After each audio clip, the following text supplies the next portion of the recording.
All right, coming up on this episode of Bro, Do You Even Talk Pinball? We've got Potter versus Predator. We've got a new segment, Hall of Shame, and then we also have a review of the Uncanny X-Men. All that and more coming right up. Double super jackpot!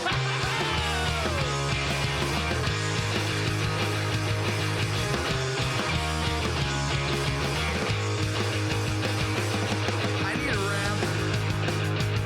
I need a loop. I want targets I can hit. I need the scoop. I need a double super jackpot in my life. That's right.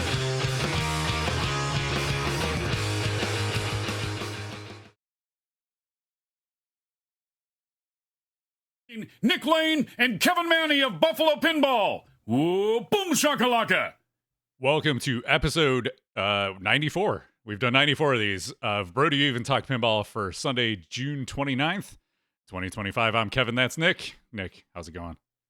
It's going. It's good to be podcasting. Yeah, Podcasting. we've had some life stuff going, and but it's good because now we got two new pinball machines to talk about. Lots of other good stuff. We got a ton of giveaways to do, and why don't we jump right into thanking our partners to kick it off? All right, you want to I'll do the this. honors? Yeah. I would love to. All right, big shout out, big thanks to the premier, the king of the castle, king of the hill, top of the mountain, flipping out pinball, Zach Many. Over to flipandoutpinball.com, the best place to buy a pinball machine, best service in the industry, and just a downright good guy, Zach Many. He's got all the pinballs you can want. He's got used games these days too. You want to do a trade-in with Zach? Go for it. Totally there to hook you up. I can't say much more. I mean, I'm blowing a lot of smoke up Zach's ass here, but it's well deserved. He's also delivering on the goods with some giveaways this month. So thank you, Zach. Shout out to our other partners that we love. We got Pinball Life, pinballlife.com for all your pinball parts needs. Multimorphic.com, maker of the P3. Got Comet Pinball. You want LEDs? Comet's gotcha. We've got Titan. Titan's got some sweet silicone rubber. They've got balls, tools, all that good stuff. And pinside.com. Throw the code Buffalo in to Titan. I think they're the only one that's got a code these days, and you'll save 10%. So, and then and I said pinside.com, but another shout out to pinside.com. I mean, what would we do in our lives without the drama of how people melting down, losing their minds with what another adult says without Pinside? What would you do? What would you do? That's a great place to displace all your anger and childhood emotion and trauma. I mean, you could literally go anywhere else on the internet right now, but I mean, why not Pinside? It's way more comedic to get upset about a toy. I don't very mean expensive toys, no less. Yeah, I denigrate pinball and I call it a toy out of jest. It's more than a toy. To me, pinball's a work of art, but still, for the sake of a joke, they're getting melting down over expensive toys. There you go. Here's some air horn for all of our partners. Thank you guys. Yo, what's up, pinball players? All right, it's been a while since I used the soundboard, so that was for Nick mostly. Let's talk about some of our giveaways. Let's jump over here. So we got 14 entries in chat for so far for the giveaways. The first 3 are from Flippin' Out Pinball, like Nick mentioned. We got a officially licensed Godfather pinball banner, $149 value. That's pretty sweet. Nice, yeah. Pretty badass in your game room, featuring that sweet Chris Franchi art. Then we got a Mandalorian shooter rod accessory. God damn! You know what? Martha was supposed to be in chat. Okay, this is we got thrown off. Last week I had it rigged. I told her to get into chat, hit the win, and now she's doing stuff with her family. I wanted that Mandalorian family shooter rod. Come on, I know, and this is like a good third-party shooter rod. Spoiler: we got mods you don't need coming up with a really bad shooter rod, aftermarket shooter rod. This is a good one. It still feels like a pinball shooter rod, right? It's a ball and it's theme appropriate. Good job, Stern. Yeah. And then we've got some. If you got an Avengers Infinity Quest, get yourself some art blades for your Avengers Infinity Quest, or just stick them on your wall or whatever. I don't know. Do whatever you want with them. So those are the 3 from Flippin' Out Pinball. We've also got Pin Brawlers. Pinballers. Pinballers. BAWLERS. They've got a shooter plate for Elton John Pinball, and what's cool about this is like normally you have to take your shooter rod out to install a plate like this, but they got a cool little like notch cut out, and then you just pop the piece in. So that's real clever. Yeah. So Nick, you can talk a little bit more about this. No, I want to just thank Pinballers. Pinballers helped me out with my Speakeasy saga. So, and he was also kind enough to send me a bunch of swag if I wanted to give it away to like club members. But I figured like, let's do the Alan John stuff on the stream for anybody that has a game. Looks pretty damn cool. So great guy. He's really helped me out. So I just want, it's more or less a thanks. So you can look at him up on Pinballers. That's PINBAWLERS/arcade-cabinets.com. I would just look up Pinballers on Facebook would be my recommendation. Send him some likes. Good guy, and thank you for your help. Yeah, so if you want to get in on those, if you've got a Prime sub, drop it to us this month, and then, or you can regular sub too if you want, but that'll get you 2 entries, and then hashtag win in chat. That'll get you into it, and it's a win it. If you don't want to sub, don't have Prime, that's fine too. Hashtag win will get you in either way. You'll just get double the entries if you are a subscriber. So thanks for your support, and good luck. All right, let's get into some news. Here's the tip. It's the latest pinball news. So hot, it's on fire. All right, we've got 2 hot new pinball machines to talk about this month. First up is the long-awaited, much rumored and speculated Harry Potter pinball machine by Jersey Jack Pinball. It's they came in 3 models: a collector's edition for $15,000, a wizard edition for $12,000, and an arcade edition for $10,000. So it's got. We'll talk about the art. The art is the whole thing, but the cabinet art is for the collector's edition is by Mina Lima. They've done a lot of the graphic art and design for not only the movies, they've done some books and in the amusement parks too. So it looks really cool. And then the standard edition is more of your traditional like movie character kind of art. Very kind of dark and gloomy. I think it looks really cool overall, like the overall vibe of the arcade and the collector or in the wizard edition. Sorry, I'm getting everybody's got different names for their different trim levels, but I think it looks pretty cool. And it's, there's some extras you get on all of the higher tier models, but what's cool is that all of the play fields are exactly the same. So you can get the arcade edition for $10K, and then you're getting all the same gameplay features of the upper levels.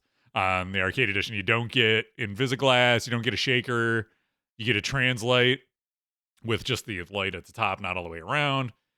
No topper, and I think like the armor is just like basic black armor. But That's a pretty good deal. How much is the arcade edition? $10,000. That's pretty good. I like how they went with not changing any of the gameplay stuff. Yeah, I'm pretty stoked, and I'm considering getting one of these. I want to play it first, but if I get one, it's going to be the arcade, because for me, it's like, I'm not a Harry Potter enthusiast. My family are. I've talked about it on the show before. My wife and son are both into it. But for me, like, I have no personal connection to the theme or anything, so it's not like where I must have this and I've got to get the top level trim or anything like that. So it's got all the gameplay in the arcade edition.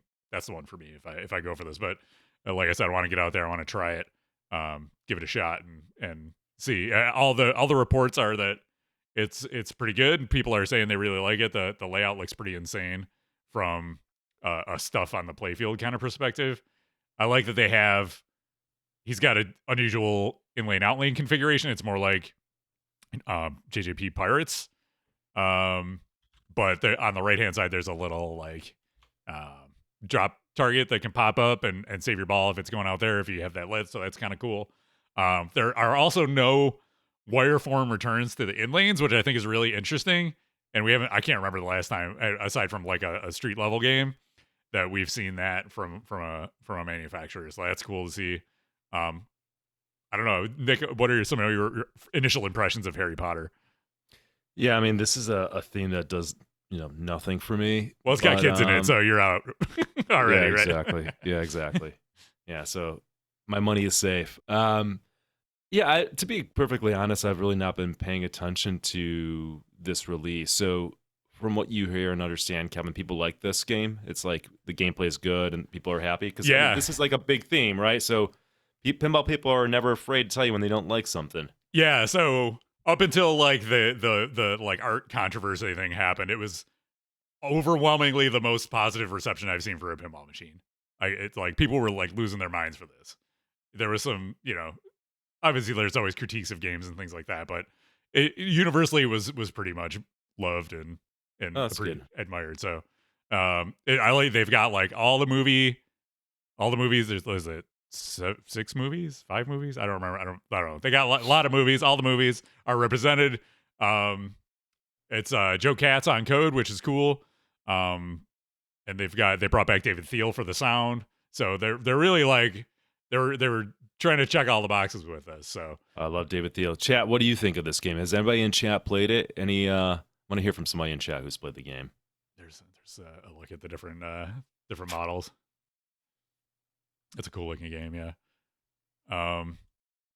Yeah, so I guess do we, anything else before we want to talk about the art?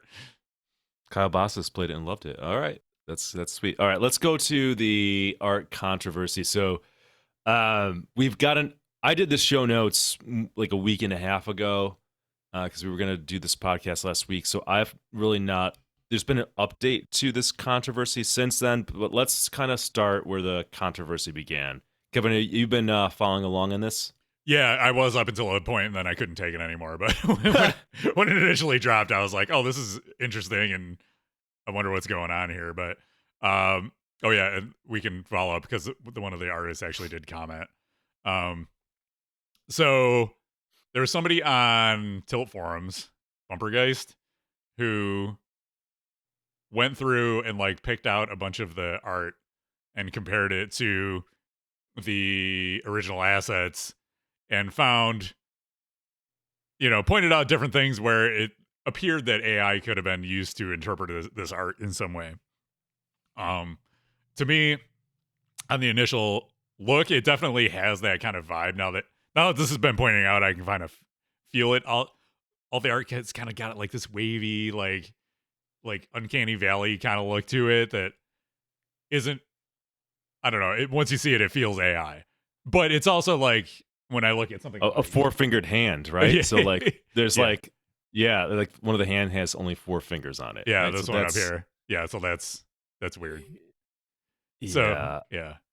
So, but the other thing is like, well, the big thing was that dragon. Let's say the dragon. That's the one that really yeah, is there he is. nightmare He's right inducing. there. There's a better one. I think there's a better one if you scroll there that will really Okay. put it up on the screen and let people see. Because Oh yeah, here he is. there it is. Look at that. The dragon has like an extra. I'm guessing that's not right. Yeah, There's in the so movies. It's supposed to be like think of it like a gill or something on like a breathing hole or something on the side of his head. And when they fed it through the LLM, it turned it into a second eye on the side of his head. Which this one's pretty bad because it's low down on the play. I think it's right by the upper right flipper, so it's right there.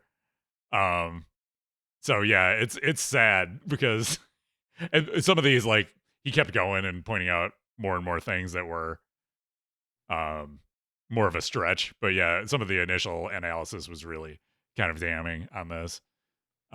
This is pretty bad, to be honest. Now, AI is a tool, right, that can help you, but like that is like sloppy, right? That's like not even reviewing what you used it for. And if people are able to figure this out and point it out, and Pinball Machine is what I said earlier in the promos, like it's a piece of art to me. And Jersey Jack had hyped it up, and they had even talked about in the promos about being hand-drawn art. Well, clearly, when you have this AI that's being used, that's not totally the case, right? Like this is not purely hand-drawn art, and in fact, there's some abominations in the game. Maybe I'm getting ahead, Kevin, but so what had happened when this first came out is like somebody reached out to Jack, and he's like, no, there was no AI used; it was all hand-drawn. So the Jersey Jack team just denied it. You've got people calling Jack a liar and the team a liar, and I'm reading this, I'm like, I'm guessing like they really believe it's not AI. Like this, I bet the artist duped them, right? The artist probably used AI and didn't tell the team that he used AI. And then fast forward earlier this week, it is the case where the artist came out and he did not tell the JJP team that he used AI. So this guy kind of cheated. He kind of half-assed it or used it. And even if he's using AI to not catch that issue on the dragon, it's just like really sloppy. So it's is this gonna, are some people really bothered by it? Should you be bothered by it? That's up to the consumer. But it is an unfortunate thing for like this highly anticipated game, especially if the art piece is really important to you. Yeah, and this initially, I first heard about this in the Buffalo Discord, and I was like, well, that's weird because, I use AI at work, and I've used it to generate images, so I know, like, it definitely has some tells and things like that. And I see it as a useful tool. And, what for me personally, it's not something that would dissuade me from buying the machine. To me, it comes down to, is the game fun? Are the rules there? Is this something that I'm going to want to have in my collection? So that's to be determined once I play the game. One element like this wouldn't be enough to, I'm not like, it definitely is, AI is definitely like a copy and paste machine, like, and it steals from artists and all that stuff. And we're in this crazy time right now where everybody's trying to figure out copyright issues and all of that. And it's just, the AI companies are just sucking up everything out there to train their LLM. So it's definitely a gray area right now, but I don't know. Everybody's definitely got opinions on this. And one of the things that was pointed out in the Discord was that, like, when video games have been found to use AI like this, there's been full on revolts. And I was like, well, weird. I haven't been like involved in that. And I was like, well, I wonder if that would happen for pinball too. And it has definitely happened, at least for a vocal group on Pinside and in the forums and things like that. Why don't I go ahead and I'll read this statement from the artist. I think it's interesting enough to read, which also, like, I'm a writer and I've used AI to assist with writing and, creative brainstorming and things like that. And some of the language patterns it uses are so obvious, like, once you start using it. And I'm like 99% sure the guy used AI to help write the statement about Jersey Jack should just hired me to do the art. If you can use AI, I didn't know that was an option. I could have come up with something. It's like, come on. All right, so this is from Jesper Abels, the lead artist on Harry Potter. He's I think he did the playfield and also the cabinet art for the arcade and Wizard edition. He says, as one of the artists behind the new Harry Potter pinball machine for Jersey Jack, I'd like to take a moment to openly address the recent conversations surrounding the artwork, particularly around the use of AI, to share some insights into the process, the intentions, and the creative decisions that were made along the way. AI tools were never used to generate full illustrations or replace the handcrafted work, but rather as part of a much larger creative process that also included hand drawing, painting, digital composition, and licensed assets. I made the creative decision to pursue complexity over simplicity in the visual design. That was my call, and I stand by it. The reason is simple. We wanted to deliver something that hadn't been done before. Something that brought unique, dynamic poses and compositions to life, scenes that represent not only moments from the films, but the emotional and narrative core of the entire Harry Potter story. So that this not only, but also construct, AI uses that all the time. So that was one of the tells for me. Our goal wasn't to replace what's already out there. We wanted to give fans something completely new, simply something immersive and visually rich, where the art serves the gameplay and storytelling at every level. We believe that taking this risk would result in a more rewarding experience for the player. To be transparent, we did use AI tools sparingly and intentionally as a way to support the visual blending of certain elements and create harmony between complex assets. Every instance of AI was guided by my own artistic vision and layered onto handcrafted designs. It was never about replacing the human element, as it was about enhancing it.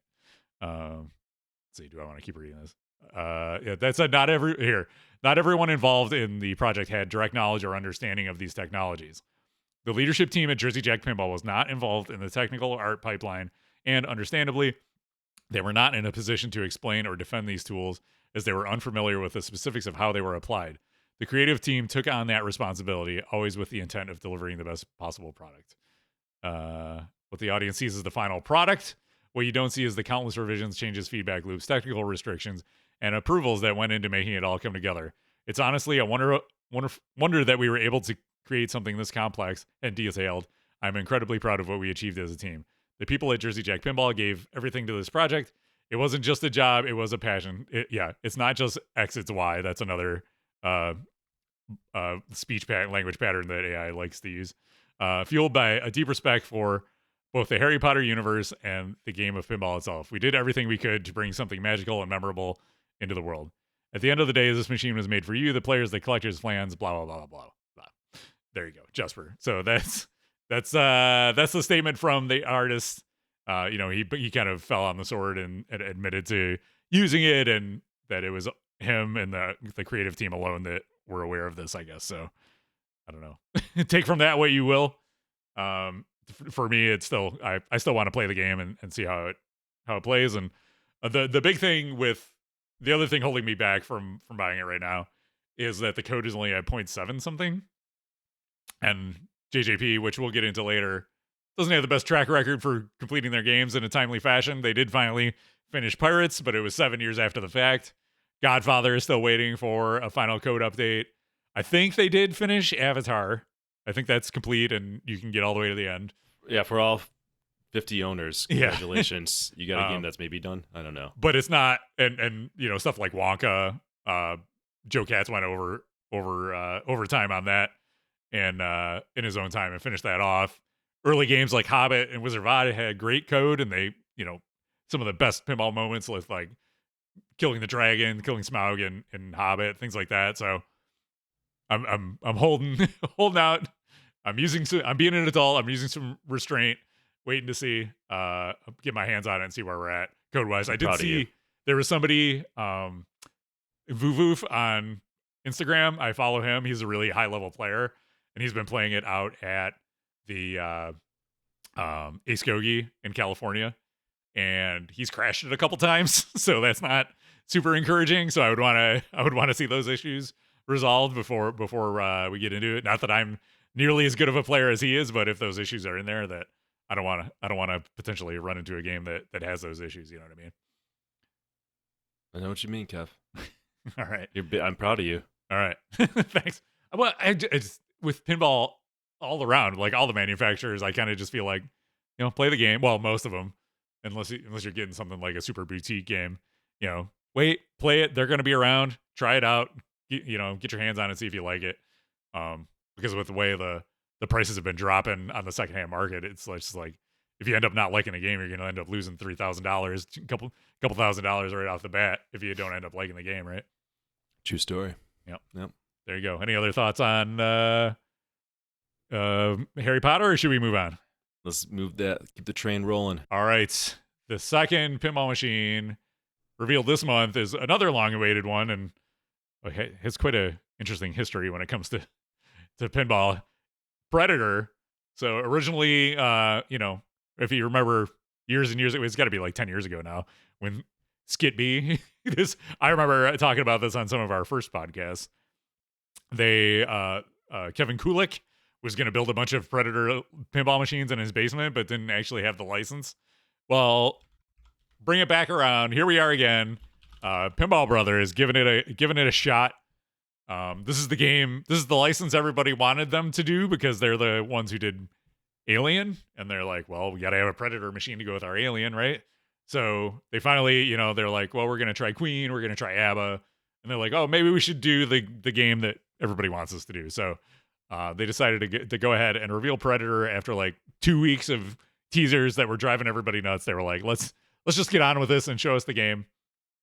They showed us the game, and here it is. It's Predator.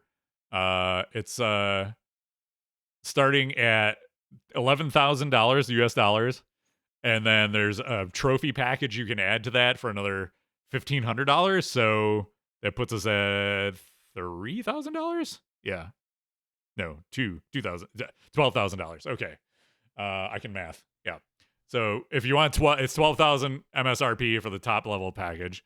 Oh no, that's 12.5. No, I can't math. Okay, 12.5. And then there's also the thing with the pricing on this is they're also doing, you have to pay shipping to the US on it, because these are being made in Italy, I think. And then shipping from the distributor to your house. And then they're also imposing tariffs on top of that, which are unknown at this time. So you're looking at probably around $15,000 to get this to your door if you want the top level package in the US. It's pretty crazy. And what they've shown of it, like when I originally saw this playfield, I was like, oh, that's pretty cool. Like, look, it's got this cool like wire farm that kicks around under the flippers over to the Gatling gun on the left hand side. It's a wide body game. It's got kind of a jungle feel to it overall. There's no characters from the movie on the playfield itself. Lots of skulls. If you like skulls, this has got you covered.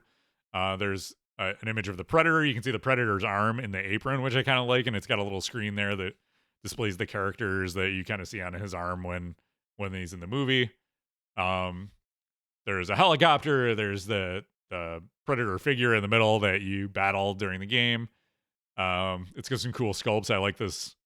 On the left, the hut looking sculpt is really well done.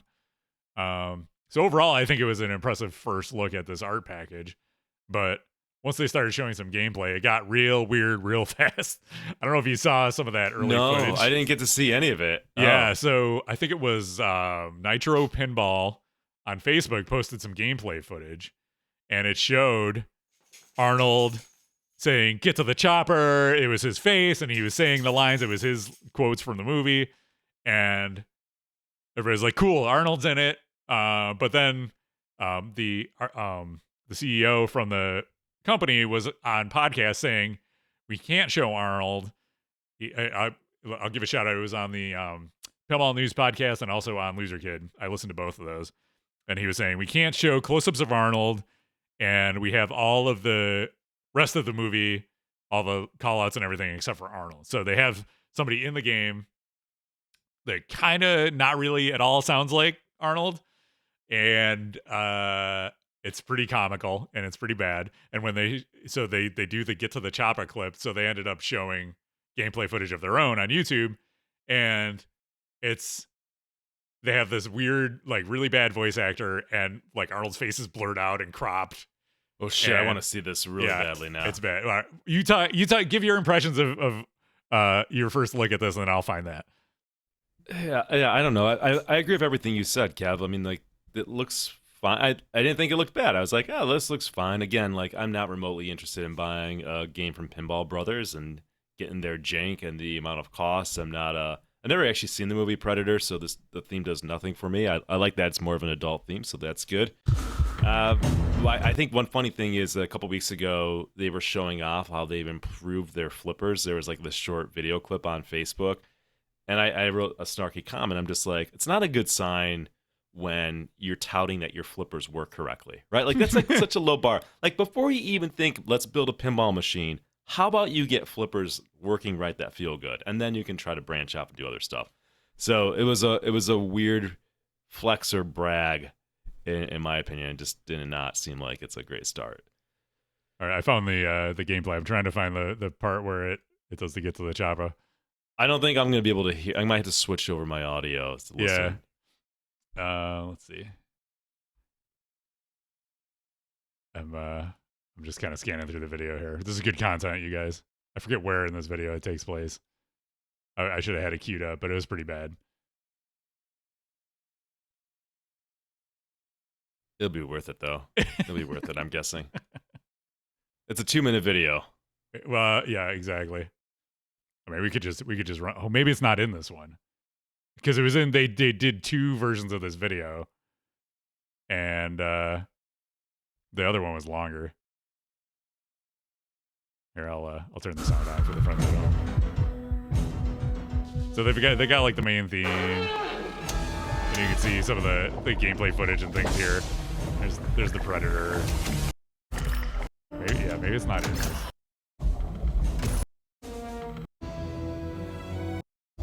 Yeah, I bet they intentionally didn't put it in this video because they have one with commentary and then one without. Hi everybody. Anyways, here, I'll put this in chat. Somebody find the timestamp and send it back. You can help out at home, and then we'll play it, and then Nick can enjoy. Okay. All right. Well, you So try. yeah, even like, so our buddy James, we talk about him on this show all the time. He's like a huge movie buff, was totally stoked for this Predator game, and then it came out and he's not getting it. So I'm Amazing. Wow. Yeah, James and doesn't get. Wow. There you go. and he's got an Alien too, and he's like, I'm gonna put it next to my Alien. It's gonna be great. Like this guy's got a huge, massive wall full of movies. Like I've never met somebody who is more into movies than this guy. Yeah. But between the pricing and the lack of assets, yeah, it's Cooked. well, the other thing is like, Alien is fun. I own an Alien. Pinball Brothers did not make Alien. Highway Pinball made Alien. So they've proven at no point that they're capable of making a good pinball machine. Yeah. If They the- made Queen and ABBA. Like, right. Yeah. So I have zero confidence. If they had made amazing games all along, then it's like, okay, it's a cool theme. I like Alien. It'd be fun to go with it. I'll take a shot. But the fact that, there's so much in the air. And then they showed this gameplay footage and the geometry looks kind of janky. And it's like, it just didn't do it. So I don't know. I think sales are going to be slow on this one, especially coming into the US. Here's a real hot take, Kev. Yeah. Italians don't know how to make a pinball machine. Oh, what? Give me some other evidence. Give me evidence of a game that they made well. What's Right. a great Italian pinball machine? Mexico Take your time. 86. Mexico 86. I said great, Kevin. You just like the music. Amazing. Yeah, I don't know. I don't know. Yeah, they've kind of butchered some of the Bally Williams classics too, like Funhouse and what are the other ones that Pedretti has done? It hasn't been great. All right, Gordon says Zachariah had cool stuff. Okay, you can't even name a game. Slappy says Farfalla. I mean, like, no one's like losing their shit over Farfalla, are they? Yeah, I mean they're fun enough, Like, but they're not like their amazing. hit ratio. Even if I give you that is like 10%, I don't even know. That might be generous. Yeah. Chrissy's got my back on Mexico 86. Let's go. What's weird, Kev, is like, why isn't Arnold in the game? Like, he's been in no less than 2 pinball machines. He's in T2. He's in T3. He's in Last Action Hero. So clearly, the guy is not a problem in being in a pinball machine. Yeah, What's the problem? money is probably the problem. Yep. I am sure it's the money. Yep. So who cares about Arnold? We'll just blur him out and sound a little like, and nobody's gonna care. Yeah, it's definitely a matter of they can't afford him. But people are then speculating, how they ended up adding Ripley into Alien. They're like, well, maybe they'll do an Arnold edition of Predator. It's like, no, I wouldn't bank on that. You'll be lucky if this company's around 3 years from now. Right. This is gonna sink them. Yeah, I think this feels like it was a make or break point for Pinball Brothers. Even in one of the podcasts they were talking about, were they happy with the sales of the other games? And he sounded pretty hesitant about the success of the sales of ABBA and Queen. So Well, yeah, you made ABBA, and then Queen should have been a hit, but the game fucking sucks. I know. Like, It's so bad. you can't just slap. It just goes to show, like, yeah, theme is super important, but you have to have something of a game in there to back it up, right? Like, ugh. Somebody buy Predator so we can come play it. I'm not buying this one. I'm out. Okay. There weren't just 2 pinball machines announced this month. There's also whatever the hell this thing is. I'm glad you had this in the rundown because Oh yeah, look at it. Look at it. what the hell is this? So speaking of AI, let's talk more about AI because everything I've seen from this game screams AI. This is Defiant Pinball. They made T-shirts and stuff, and there's more AI on this page. It's a natural extension to make T-shirts to full-fledged pinball machines. Like, that's usually the path. That's how it goes. Let's manufacture a pinball machine. 322 is where. Oh, let's get to the chopper. Okay, thank you. We were almost there. All right, ready? You're a hero, luxury wagon. All right, here we go. I'll back it up a little bit. All right, I think the commentator is talking a little bit over the top of this, but you're gonna hear it in the background. Here we go. The better things we get as well. Now we start Chopper Multiple in the jungle.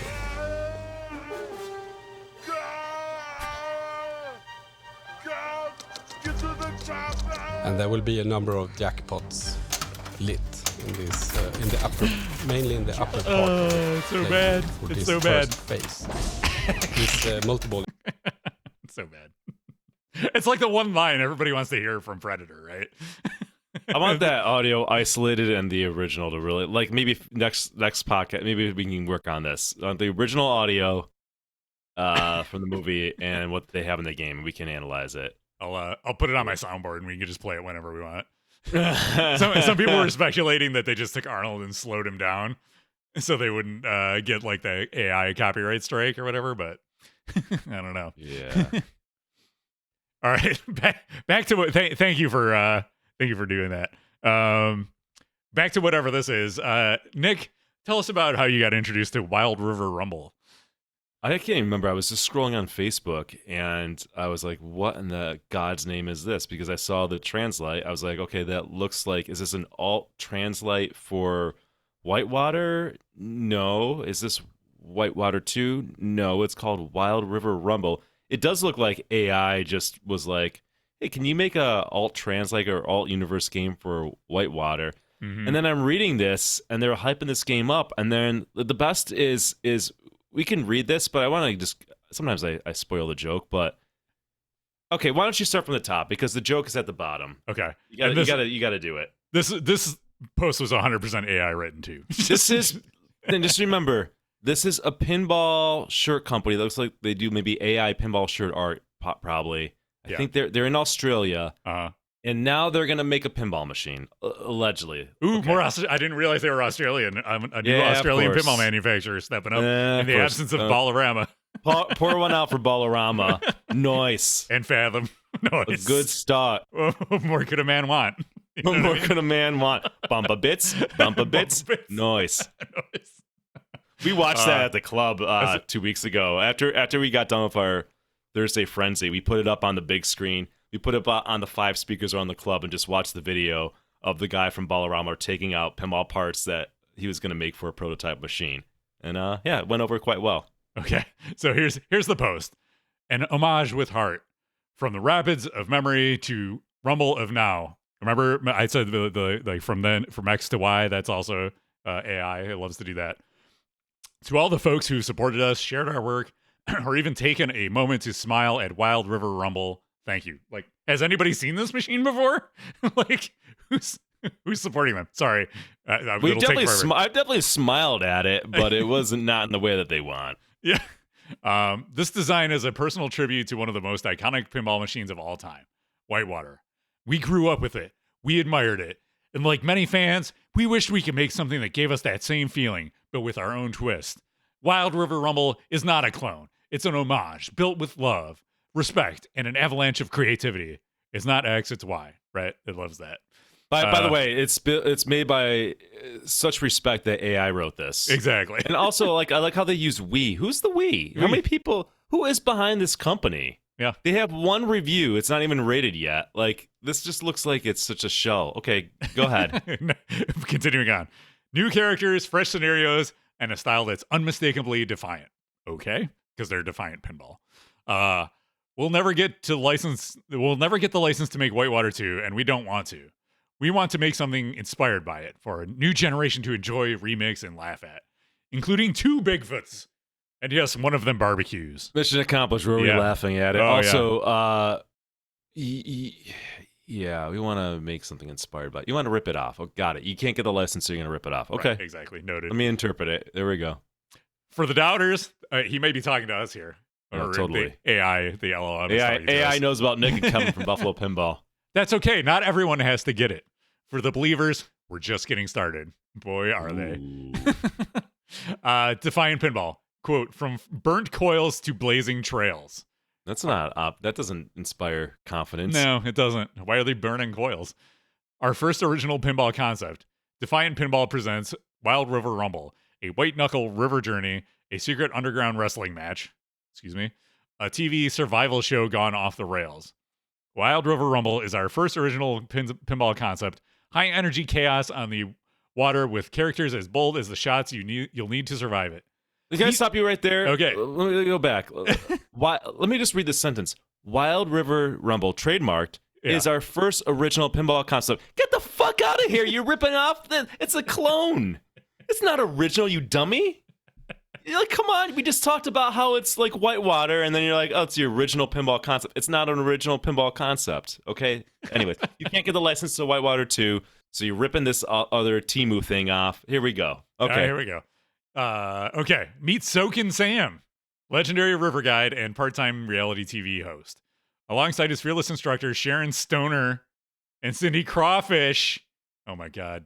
Oh, so reference from the 90s? Like, oh, this is for the new generation, kids. You remember Sharon Stone and Cindy Crawford? Yeah. Oh, but it's Cindy Crawfish. You get it? Get it? Because You guys they're in like the water. that kind of humor? Yeah. Yeah. Oh. Oh. So Oh. clever. It's for the new gen. All the kids out there. Kids love it. Sam must navigate a cast of clueless contestants upriver to a hidden area where Bigfoot and Yeti are set to clash in the ultimate forest grudge match.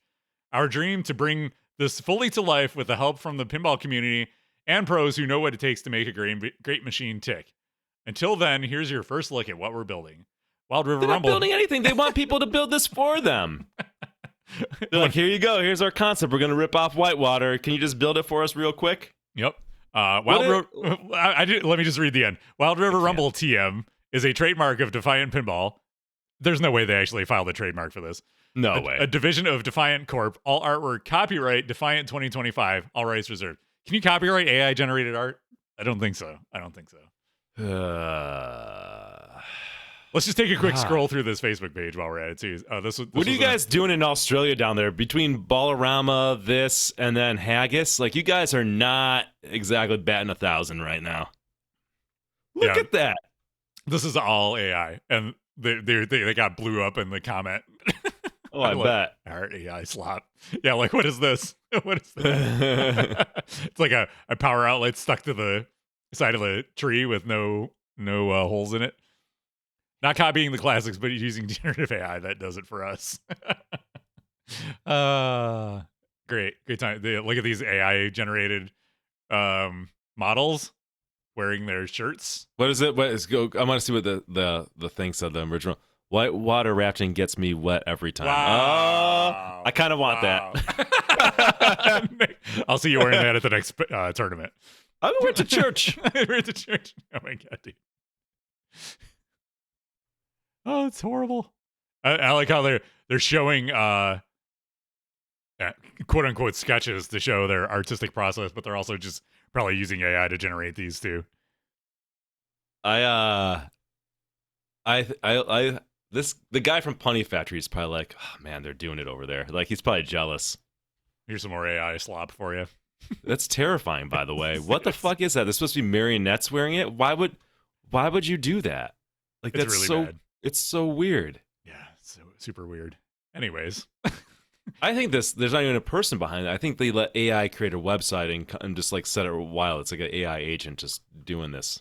yeah, I got one of those coming up in Mods You Don't Need To that I think is all AI too. So it's becoming a problem, everybody. You got your media literacy has to be on point in 2025 when it comes to AI garbage. All right, so people love when we dunk on these garbage companies, so I'm glad we have another one to. Slappy White asked who is this for. I think it's for podcast content creators. I think it's for Slappy. I think the universe is giving us a gift. Thank you. Okay, that's it for that. Nick Lane, you got John Wick code update. John Wick code update came out.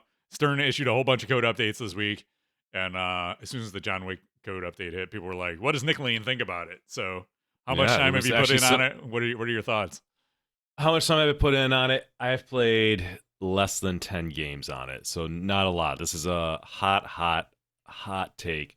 Let's just back up for a second. So last month, when we did our podcast, we reviewed John Wick, and I think I was pretty happy with that review, right? I've owned the game, spent a lot of time with the game. I've said previously that it was my favorite game that came out from Stern last year, despite the fact that it was incomplete. I really liked kind of what was there.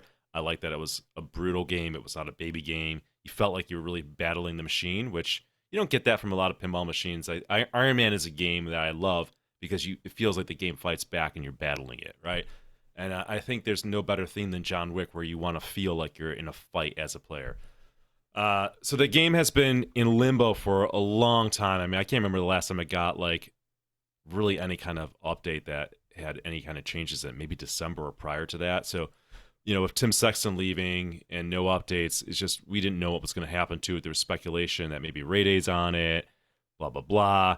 No idea when the next update came, and then it dropped. So this is like you're starving in the desert and somebody offers you water. So, of course, you get excited about it. But to me, instead of being handed water, there was like the water was laced with like a little piss in it. So my hot take, I might be in the minority here, and I understand. Like I understand, but like the things that I liked about the game were changed. So here's the thing.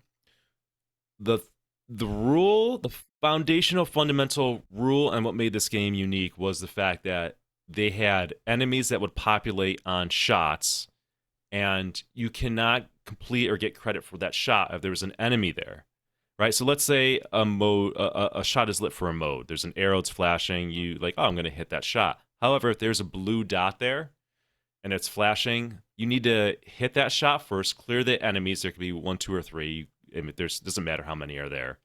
You hit that, you clear the enemies. The shot's still flashing though. Okay, you didn't get credit for the shot. You got points for killing the enemies, and then the screen does an animation depending on how many enemies are there, which they bragged about doing. And then you got to hit the shot again, provided no enemies populate on that shot, and then you get credit for the shot.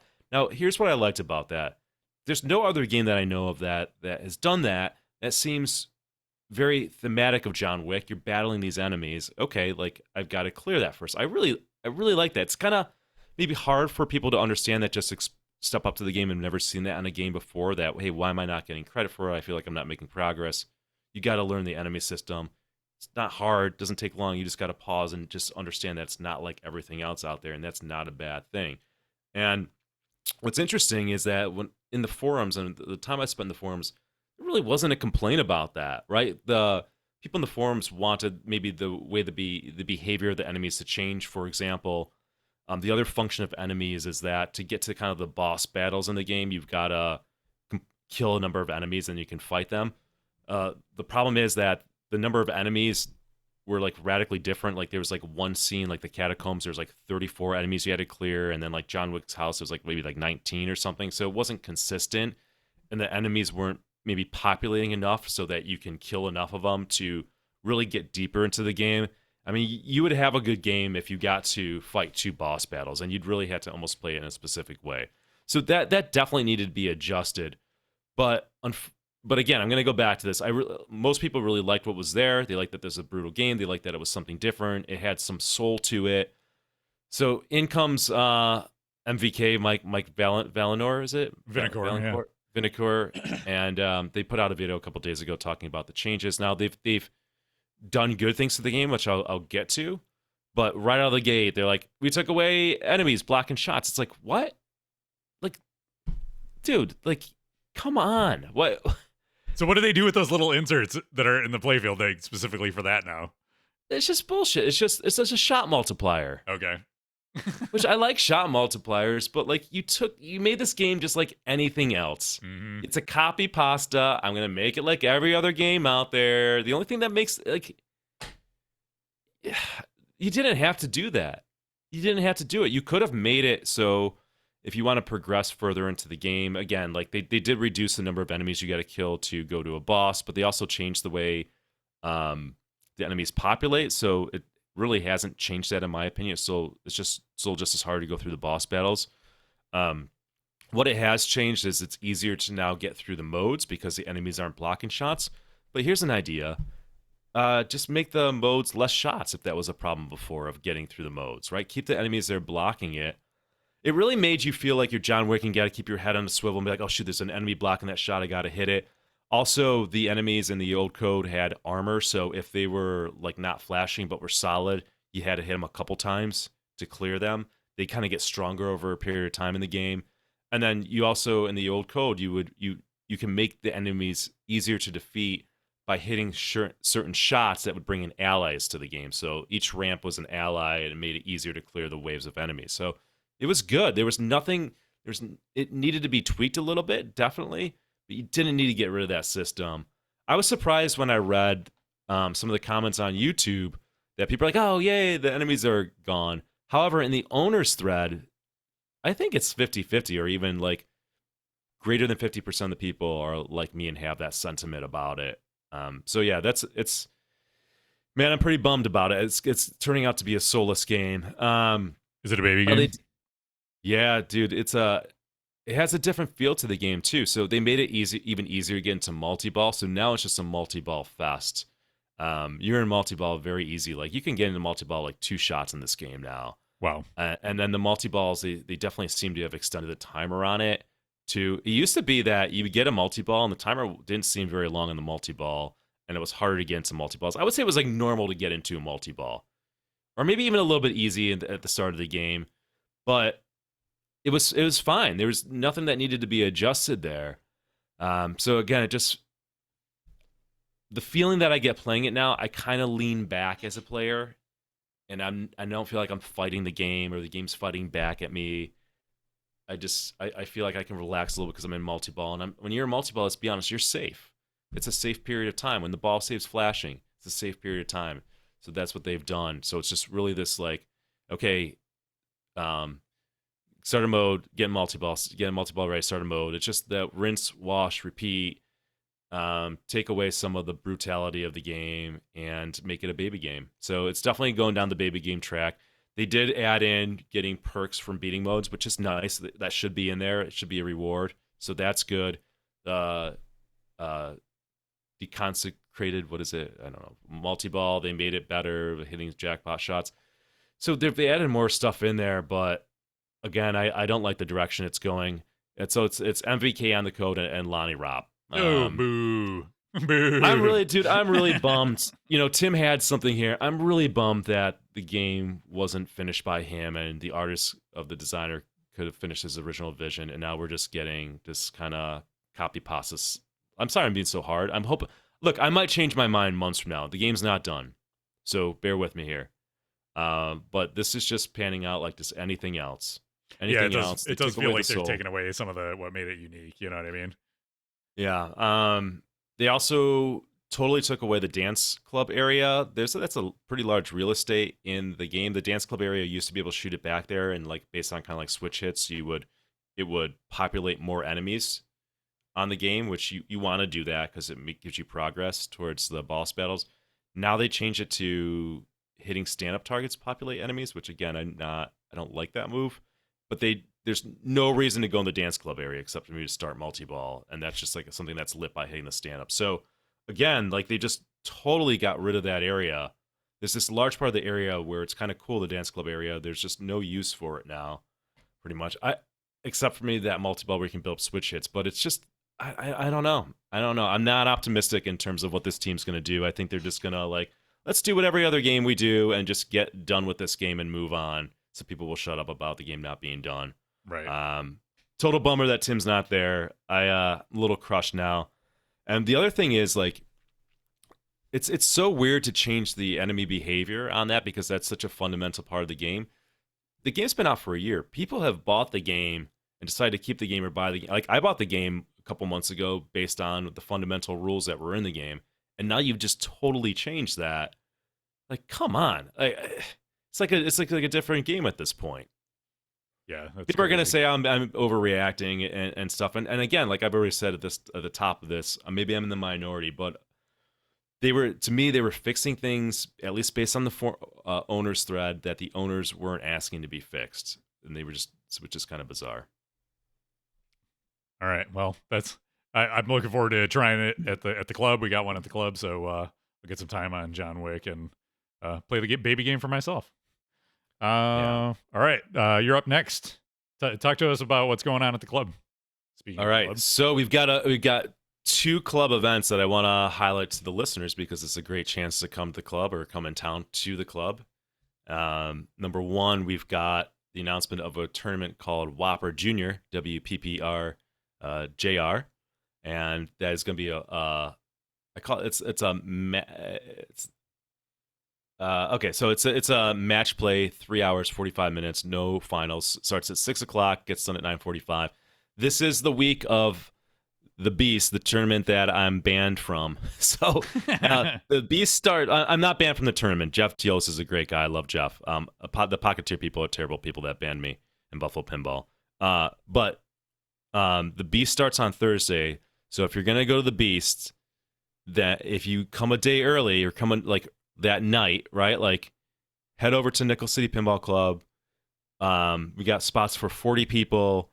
Registration's up. You can go over to our Facebook page, search for Nickel City Pinball. Is that what it is? Is it Nickel City Pinball Club? I should know the name of I'm my pulling page, it up. right? There you go. Nickel City Pinball Club. You'll see public page. Go there. It's under events. There's a sign up registration link. Come out. Say hi to Nick. Say hi to Martha. Say hi to Kevin. Say hi to. We can try to get Jay out there. It's going to be good. So get some points before you get some points. Hence Whopper Jr. And then we've got also just so happens. I didn't plan this. It just kind of how it lined up on the calendar. There's a max match play tournament the following night on Thursday. So the Beast is also going on that night, but if you wanted a break from the Beast and wanted to come over and check out the club, that's another way to check out the club. I've had a number of people say they want to see the club, so here's your chance, everybody. There's a tournament on Wednesday, a tournament on Thursday, and then on Saturday, we're going to do an open house from noon to 10 o'clock. It's only $20 to come to the open house. It's a hell of a deal. All the games are in free play. You can come by. I'm going to be there all day. You can say hi to Nick. Again, we'll see if Jay will set up a booth and he'll sign up autographs, but no promises. So plenty of opportunity to catch up with your friends from Buffalo Pinball and check out the club. All right. We also have another reason maybe to come in town for it is a EM repair clinic on July 12th, which is a Saturday. So Mike Hale from Pastimes Arcade, he is known for being highly skilled in terms of fixing EMs. He's going to do, this is a long class from, holy shit, 8 a.m. to 5 p.m.? It's a full work day, baby. You're getting your money's worth. That's more than a full work. That's all right. So 8 a.m. to 5 p.m. You can come into the club, and I think there's only room for 10 to 15 people, so it's going to be an intimate thing. You'll get to learn how to repair an EM. So we need people who know how to do that. Check it out. Signups are now live. Again, you can go to either Buffalo Pinball Facebook page. The link to the event is there, and also Nickel City. Check it out. Sign up. That's Saturday, July 12th at the Nickel City Pinball Club. I won't be there. I'm going to be out of town, unfortunately, and so will Kevin. Yeah. Yep. Bummer. We'll catch you the next one. Yep. Okay.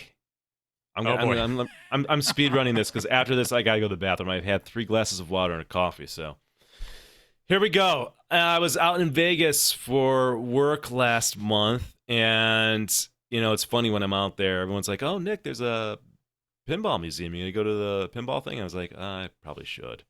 So I avoided it last year when I was out there, but I bit the bullet and I went to the Vegas Pinball Hall of Fame, and I had already been conditioned that this place is very disappointing, and it definitely lived up to my expectations. So how do I describe it? They've got a lot of games there, right? So +1 for that. However, I would say 50% of the games are just like turned off. Maybe 40% of the games are turned off. The games that are working, there's always like something wrong with it. Always something wrong with it. They're clean. They're definitely clean in the game, so they're not dirty. Some other bizarre things I saw there is like they would have a game that was just on the floor. I don't know if they don't have like a back area or a workshop, but the game would be on the floor. The playfield will be up. There's like a Theater of Magic. It was just like up and tools were around there. This was when they're open, right? Like, Kevin, if you're running a business, do you think it's a good idea to have a playfield up in the air, like tools around with the general public there? Do you think that's a good idea? Well, I mean, leave your soldering iron. What could go wrong? Yeah. So there's that nonsense. They had Pinball Circus, of course, which they brag about. And of course, was that thing ever working there? It just can't play it. So who gives a shit? Yeah, I mean, and they just had like junk in the corner, like just literally like junk. There would be like corners of the place where they just like threw stuff. The place is a joke. I mean, it's just as long as you know you're walking into a joke, you can go there, but it's very disappointing. There's no entrance fee, so maybe that's a saving grace. It's not like, at least you didn't have to pay to get into the door and then you're like swindled, because you can walk around and say, okay, well this kind of sucks. You can play a few games. They had a Kong there and the Kong wasn't working right. I think the pop-up diverter, the log diverter wasn't working. Oh my God. So it's just like, even from brand new to games that are decades old, just not working. Were the bathrooms working though? Because there's a lot of pictures in this thread about the toilets aren't even working. I didn't go to the bathrooms. I mean, the bathroom looks clean in that photo. I did not go to the bathroom, which is a remarkable thing for me to say. You weren't there long enough to have to go to the bathroom. That says a lot. Yeah. Yeah. But yeah, it lived up to its disappointing hype.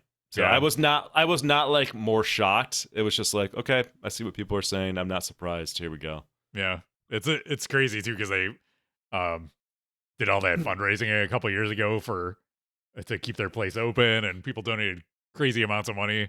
And if you want to go in and get yelled at and play broken machines, or not play them at all because they're off, and you might be able to go to the bathroom. There you go, pinball Hall of Fame in Vegas. That's Yeah, your place. I was golfing with clients on the golf course right across the street from everybody. It's like, oh, there it is, Nick. There it is. So I was like, I couldn't avoid it. Well, they have this huge like sign. The sign looks amazing, right? Yeah, the So that's building's good. great. Yeah, yeah. And it's got it says pinball really big on the front, so like you can't. They do a good job getting you in the door, right? But then it all kind of falls apart from there. No, they were like, now here is Rush Pinball. It's like, okay, maybe update your sign. Yeah, exactly. From 5 years ago. Yeah, they're checked out. They're definitely checked. I didn't see anybody get yelled at. I saw the million signs about no running and stuff and kids misbehaving, which You're I on gotta board with say, that. I don't have a problem with that. Kids are terrible. They really are. Awesome. I'd probably, if I was there, I'd probably be yelling at kids. In all honesty, so Nice. All right. Quick. Before this is wrap up the end of the news. Quick plug for Pinglass, because I know people were shouting for Widebody. They do have Widebody. It's up for pre-order now at a reduced rate. It's normally $199. You can grab it for $179 on pre-order. So I've got a couple sheets on order, and then all of my games will have Pinglass. I've got it on. Let's see, it's on my P3 right now. It's on Tron, Doctor Who, and Godzilla, and I've had it for a couple months now. Looks great, plays great. Again, this is one of those products where it's like a no-brainer, 100% recommendation. It's a superior product. It's got the cool beveled edges, no sharp corners, and it's cheaper than all the other non-reflective glass options. So Pinglass Plus, 100% recommended for me, and looks great. You're gonna like it if you're looking for an AR glass for your pinball machines. All right. Nick's gone. We lost him. It's bathroom time for Nick. So I guess I'll do my game room updates. What do we got? Oh, okay. So, step one is, so if you're a fan of Scott Denisi and all of his sweet jams that he does in his pinball machines, he released these kick-ass cassette tapes with his pinball machine soundtracks and other jams. So I recently got this boombox that I reworked. It's from a family member, and cleaned it up, got it working, and I was like, might as well get some cassettes for it. So I got Final Resistance on cassette. I got he did the soundtrack for Arcade Legend. That's what this one is. I got this one. It's called System of Parts. It's got a bunch of the Rick and Morty songs on it, and this breakcore set that lived up to its name and got eaten by my by my tape deck. I got another one of those coming, but this has got a really cool remix of Rush's Tom Sawyer on it. I was like, oh, this is badass. And I was really jamming to it, and then it started playing backwards in my machine, and I got to hear all the satanic messages that were built into his music. So it's at scottdenisi.com. He's got a coupon code. It's called Tape Media Rocks 20. Tape Media ROCKS 20. We'll save you 25% if you're looking to get some cassette tapes. So I never thought I would buy brand new cassette tapes in 2025, but here we are. There is something about playing music intentionally that I know that's why people like vinyl a lot, because you're like taking the music, putting it on, making a choice to listen to it, not just like throwing stuff up in the background like I generally do with Spotify and things like that. So it's pretty cool. So I would recommend those. Support Scott, he does his cool stuff. Mr. Mike Man, am I getting HP? Yeah, we talked about that earlier. I'm curious, want to play it first, want the code to get finished, and just want to see. If I get one, I'm going to get the arcade edition. So there you go. There's the speed run of me and my thoughts on HP. So, oh yeah, here's the website of Scott's stuff. Cool stuff. Go over there, scottdenisi.com. He's got all sorts of good stuff, shirts and pinball stuff. So, all right. So what else is in my... Oh, I got a Switch 2. So that was cool. I've been playing that a bunch. I got Switch 2, Mario Kart. I've also been playing Zelda Echoes of Wisdom. So I kind of keep switching back between that and throwing through rounds of Mario Kart. Quick thoughts on that. I was running my original Nintendo Switch from like 2016 or whenever that came out. I never got like the OLED or the newer versions of it. So it was a huge upgrade for me from that to this. I mostly got it because we're going on a trip in a week, or just over a week. I got like a 13-hour flight ahead of me to Hawaii. So I was like, well, I might as well grab this and then I'll have it on the flight. So I'll be playing tons of games on that. Yeah, highly recommend if you like Nintendo games, and it's got some cool third-party support. It's got Cyberpunk is on there now. I've already played through that on PS4 or PS5. So I'm not grabbing that, but there's a new Tron game that came out that is on all platforms that I've been playing on there too. So it's cool because you can play all your old Switch stuff and the new games as they come out too. So that's fun. I sold my old Switch and I got this cool Tron joystick. Oh yeah, there you go. Boom. I always kind of wanted one of these. They made these like arcade replica joysticks for the Atari 2600. And when I traded my system in, I was like, oh man, so I got some cash plus the trade towards that. So that was cool. Another cool Tron piece for the game room. And I got a new Neo Geo game. So I know you guys know I've been, when these new releases come out. So there's like indie games that come out for the Neo Geo. This one's called Gladmort. It's like Ghouls and Ghosts and Goblins, those kind of games. Really cool graphics and gameplay on that. If that game, those games are your style. It's also on modern platforms too. If you just want to play it on your Switch or PlayStation or Xbox or whatever, you can do it on that. It's way cheaper than playing it on a Neo Geo, but I love that I have this machine from the 90s that I can get new games for in my game room. It's pretty sweet. So check out Gladmort. I recommend it. Nick, what do you got coming for your game room? What's new in the game room? Nothing new in the game room, which is that's okay. All your new stuff's in the club. You're doing all your stuff in the club, right? Yeah, I did. I did like a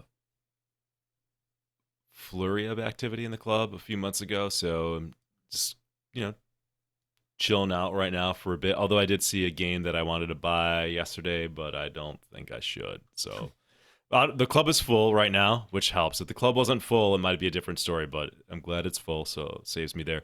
What do I got? I've been playing for video games. I've been playing this game called Disco Elysium, which is not a new game. I've been playing it on my Steam Deck, and highly recommend it. It's one of my favorite games of all time. I haven't gotten through it yet, but it's almost like a philosophical RPG, which is very kind of text heavy. Like it reads like almost like a story. Like it's also a crime drama. Like it's really weird and hard to explain, but very unique game, and I saw so many good reviews. I finally picked it up and did not disappoint. So definitely recommend that game. What was the name of it again? Disco Elysium. Okay. Elysium. Yeah. You say like a philosophical game, and you've got me. So I was like, that sounds like right up Nick Lane's alley. Yeah, it's like political philosophical. Nice. All right, let's get to a great new segment that I like. Unfortunately, I saw this on here, and I was like, all right, here we go. New segment called Hall of Shame, which it sucks that we have to have a segment called Hall of Shame, but this is when we call bullshit out and things that should be shamed. So the first one is a game, and that game going into the very first segment, very first thing to go into the Brody Even Talk Pinball Hall of Shame is Godfather Pinball. No, wait. You got that? Oh, wait, I do have that. Where is it on my list? Oh, here it is. Yeah, okay, so Godfather Pinball. What the fuck, guys? What the fuck, Jersey Jack? Your quote unquote premium product? Your premium product? $12,000 out of the gate, new? The game's not done? There's a bug, you can't get to the final wizard mode, the timers are still running. What are you guys doing? Who gets to like the 1 yard line and quits there? That's insane. I've lost a lot of respect for this company. They used to be a sponsor back in the day. Stern's bad enough. We're gonna be throwing their stuff in the Hall of Shame very soon. Probably next episode. Don't worry. There's plenty. Yeah, there's plenty. We'll come to there. But 2 years on Godfather. I feel like a schmuck for buying the game out of the gate. I feel so stupid. I trusted you guys. Maybe I shouldn't have trusted you guys because of what you did with Pirates, but up until that point, Pirates was really the only game that wasn't finished, right, Kevin? Yeah, I think so, yeah. Yeah. So, I gave you guys a chance. Keith is my favorite designer.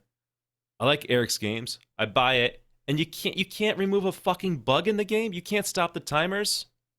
We complained months ago. This take 2 seconds and finish your game. I regret buying that game, Kevin, and I love the game. I'm glad I have it, but I regret buying it because I could have just waited and gotten like the collector's edition for the price I paid, or the edition I have for several $1,000s less. But now I paid asking price for a game that's 2 years later not finished because this company doesn't care. You clearly don't care. You don't have a premium product if you can't finish your product. So Godfather goes in the Hall of Shame. Shame on you. Shame, shame, shame. Get the meme up, shame. Very disappointing, guys. Very disappointing. You should be ashamed of yourself. Everybody who put so much work and love and effort into the game, you went to shows to promote it, you did videos, all that work, and you can't fucking finish it. Sick and tired of that. That's why I'm like big hiatus from Jersey Jack games until you prove that the game's done. So there's that. Well, yeah, that's one of the reasons why. Well, A, I got out of it when I did because I could see the writing on the wall with the prices tanking on it. Yeah. And then B, it's like it's caused me to hesitate buying new games because I want to see if they're going to get it finished. So it does have an impact on the buying market for sure if they don't know you're going to stand behind your product. How many people are you going to piss off, right? Like, it's going to catch up to you one day. How much does it cost to go in and finish a game that you've had 2 years to finish it? I mean, it should have been finished the day it launched, right? But why not do that? Like, you guys are hurt. I'm saying this to help you. You guys are hurting yourself. You're definitely hurting yourself.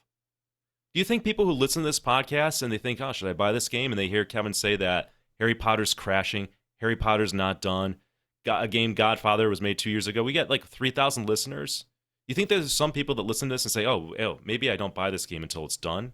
That's the smart thing to do. I would not buy these games until they're done. I would not buy them until they're done.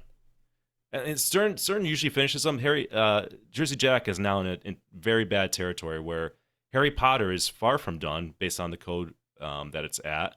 And they've got a game sitting for 2 years, and then Pirates was 7 years. So spend your money how you want, but the market's crashing. I don't see any reason to pay asking price for these games. You're a beta tester. You're going to get problems, and your game might not even get finished. So be smart with your money, okay? Buy a game that was made 3 years ago that's done now. I'm trying to look out for you guys, but done with the bullshit. Hall of Shame. Now that I'm fired up, a Hall of Shame, I got a person to throw in the Hall of Shame. I'm being nice and not putting this person's name. Oh, I see what it is. This person stole $100 from me. Whoa. Yeah. Whoa. Yeah. So we've got somebody that is a dishonorable person. It's Gizmo23 on Pinside. All right. So I bought back in April. I bought Speakeasy from this gentleman. I gave this person $100 deposit. All right. And then. So here's the deal. I paid asking price for this guy's Speakeasy. He's like $1,500 best offer. I was just like, dude, I'll take it because that seemed reasonable. This is how I operate. It's like I don't play games with people. I either want it or not. Like, not trying to play games. I had to pay $500 to go get this game picked up. Okay, so this game is an expensive game. And I was like, look, I'll even give you a deposit. So I give him a PayPal deposit. So then, like, this is 3 weeks later. I was able to finally pick it up. The person picking up, I gave them $1,500 cash. I forgot that I had put the $100 deposit. It took me maybe like 3 weeks later to realize that, and I reached out to the guy on Pinside. Ignore me. Put it in a text group. Ignore me. All right, this is well over a month ago. I was giving this person time before I lit him up. So the next step is to go on Pinside and lit him up too. But yeah, Gizmo23, dishonorable person, stole $100 from me. By the way, this person also said that the game was working 100%. It was not. I had to pay a tech over $100 to fix this game for me. Kevin's probably shown the have you shown the inserts I was on just the pulling podcast? it up now. Yeah. Look at he had not great pictures, and I take responsibility for not asking for better pictures for that. But this person just I can't believe somebody would steal $100, but here we are. Look at this. Look at the insert repair in this game. Like, look, I should have asked for better pictures because I didn't notice it, but that's the worst. There you go. It's awful, dude. It's so bad. Yeah. So yeah, Gizmo 23, not a good person. Hall of shame. There He you go. definitely Congratulations, belongs you in made the the Hall of Shame. segment. Yep. Number Enjoy one. the $100. Enjoy the $100. You must need it more than I do. I don't know. Exactly. All right. It's time. It's time, ladies and gentlemen, for everybody's favorite segment. Mods you don't need. All right. Still. Sorry, Nick. I did the insert restoration. Joe did it. Did you have a blindfold on? Because that's pretty good. That's pretty good. Yeah. All right. We got 4 mods you don't need for you. Thank you for everybody who submits these because you're doing everybody a favor with this. So this one I found a few months back. You remember we found that Godzilla alternate translate. Do you remember with the anime girls on it that had nothing to do it with was hot stuff. Yeah. Well, that was not real. Same, That was not real. Same quote unquote vendor has this one too. What does this have to do with Godzilla? Oh my god! It's anime girl lounging back, some Japanese characters on it. It doesn't even have the right name of the game. It says Godzilla Destroy All Monsters Melee. That must be a video game or something? It'd be pretty cool to have all your machines in your house with like the same kind of style, right? All of them. Yeah. I hope he branches out from just Godzilla. If you're into like horny alternate back glasses, this guy's your man. So yeah, get yourself. It's only $100. Also, it also has nothing to do with the game. Exactly. Like if at least the people with like the they sexualize the back glasses a little bit more. Okay, but at least they like try to remain in the theme of the game somehow. Yeah. Yeah, it's like World Cup soccer where it's got the good looking referee women. You know what I mean? So it's like, oh, they instead of doggy soccer, you got the lady. Okay, whatever. This is just like some random anime person with the name of the game, and that's it. That's all you get. Yeah. Okay. Yeah. I want to know good goofers translate this just anime butts for no reason. Oh my god. All right, so it's mod you don't need number 1. Okay, number 2. Remember when we talked about let's jump back here and for those who jumped in, we're doing giveaways soon. #win in chat if you're not already. 2x entries if you're a subscriber of the channel. So remember, we got this Mandalorian shooter accessory from Straight Down the Middle. Nice, officially licensed, not obnoxious in your hand. Well, this guy says, hold my beer because look at this guy. Oh, come on. You got to load for me. Come on, Facebook. I had my big setup there. All right, let me reload it.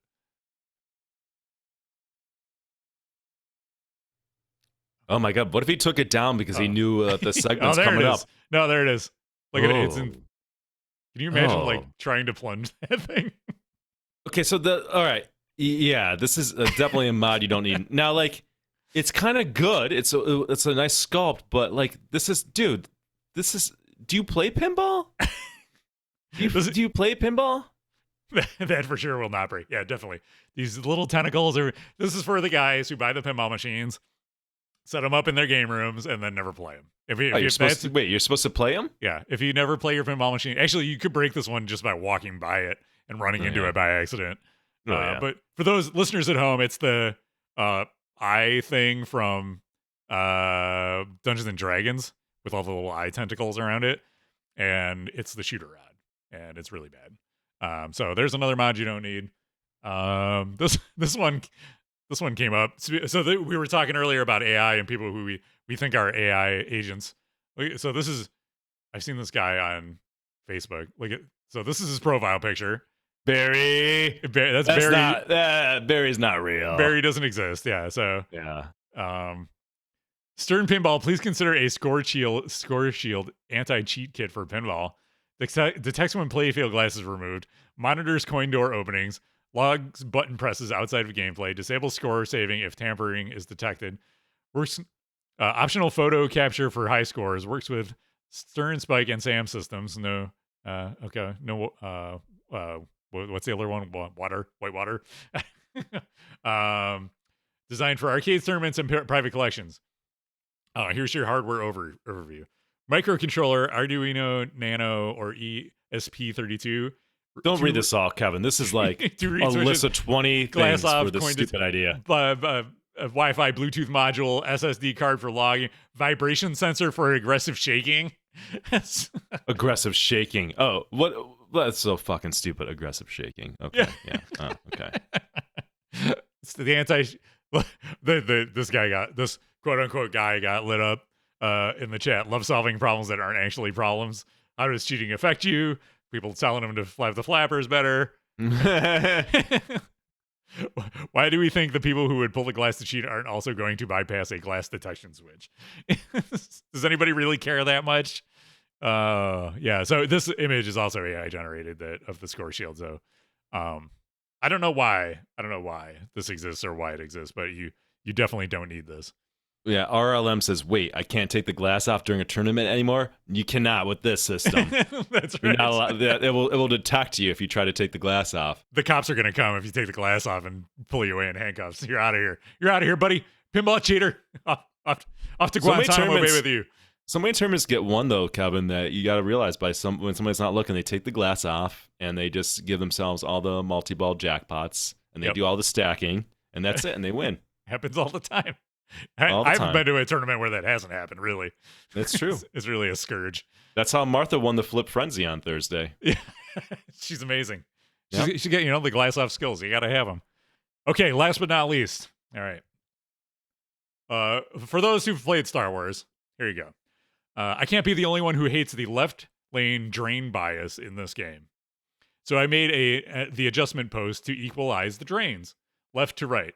I think some others have made one, but I wasn't a fan of the cosmetics. Just me. Not sure if I like the black or blue-black mix better. Clear Titans both ways. I think I'm leaning towards blue-black mix. I'm also thinking about changing it up and doing R2-D2 post instead. Anyone had an interest if I did a run of them. So, cheater. If quote-unquote left lane bias, just, stuff a sock in your left out lane if you don't want to go out the left out lane. Why are you doing this? So if you're listening, they took they 3D printed a post and put a rubber on it, and then it's got a little bracket that screws into the playfield, hopefully to an existing hole and not putting a new hole in your playfield. Cheater. Could also be going into new holes to block the left out lane for the quote unquote left out lane bias. And, I have an idea. How about you just go fucking do a puzzle? Okay, pinball's not for you, you cheater. Cheater. Here you go. Here's a little video of shaky cam video. You can see it. There it is. Cheater. Dude, they definitely put a different post in there, right? Like, yeah. How did they not? There can't be two holes there, right? Yeah. Yeah. And you can make it look like R2-D2 and make it even bigger. You can cheat even more. Yeah. That's great. I think what pinball needs is you can only drain down the center. Yeah. That's it. Left lane bias. Left lane bias. What the fuck? I mean, I've said a lot of things about this game, but who cares if it goes down the left more? It's gotta go out one of the three ways. Yeah. It's gotta go out one of the three ways. They're not like when they're at the factory, like, did we check for the bias? Are we good? Is it 50-50? Well, that's not a problem, you cheater. You're cheating. Pinball's not for you. Stop being a fucking baby. Stop being a baby. Be an adult and learn to lose. Learn to get better, okay? Either learn to lose, okay, and you suck it up like a man, or you choose to get better. Stop being a baby. Or don't buy that game if you don't like how it plays. Yeah. Okay, that's all I got. I think we did good this month. Oh, we really went through that. That escalated quickly. You put cheat mods on a game and Nick gets fired up. All right, let's do a review. Let's do our intro first. So here we go. We'll be right back with a review of X-Men. Let's go.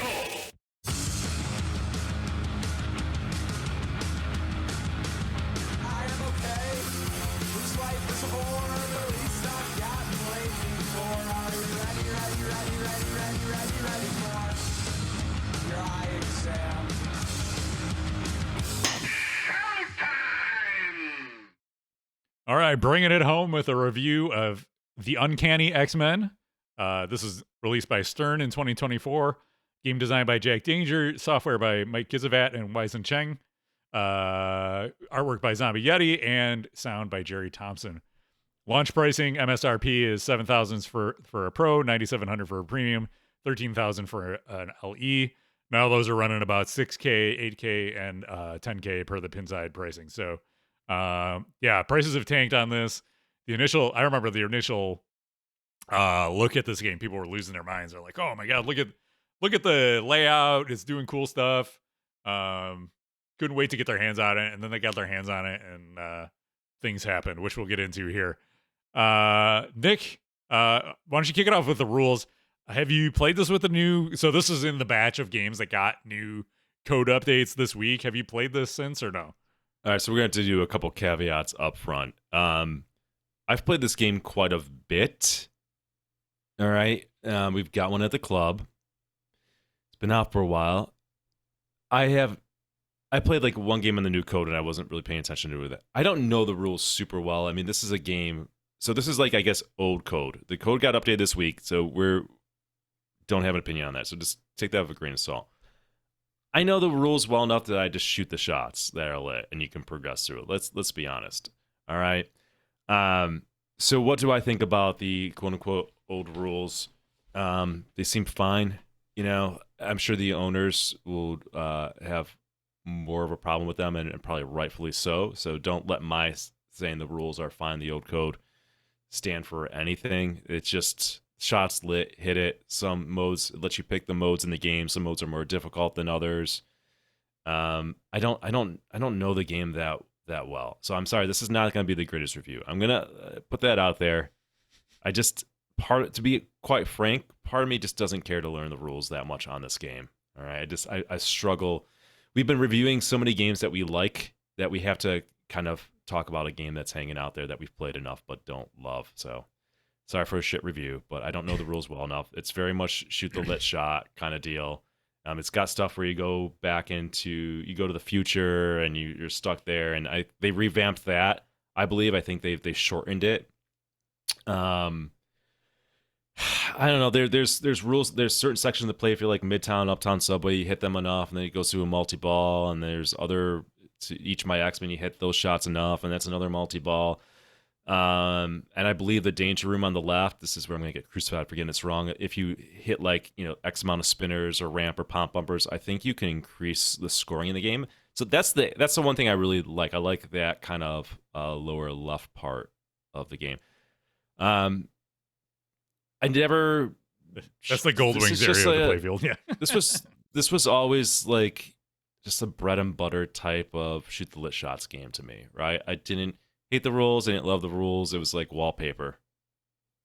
Yeah. Did they nerf the danger room? Is it actually? Do you like get your ball back if you drain when it's in there now? Oh my god, dude.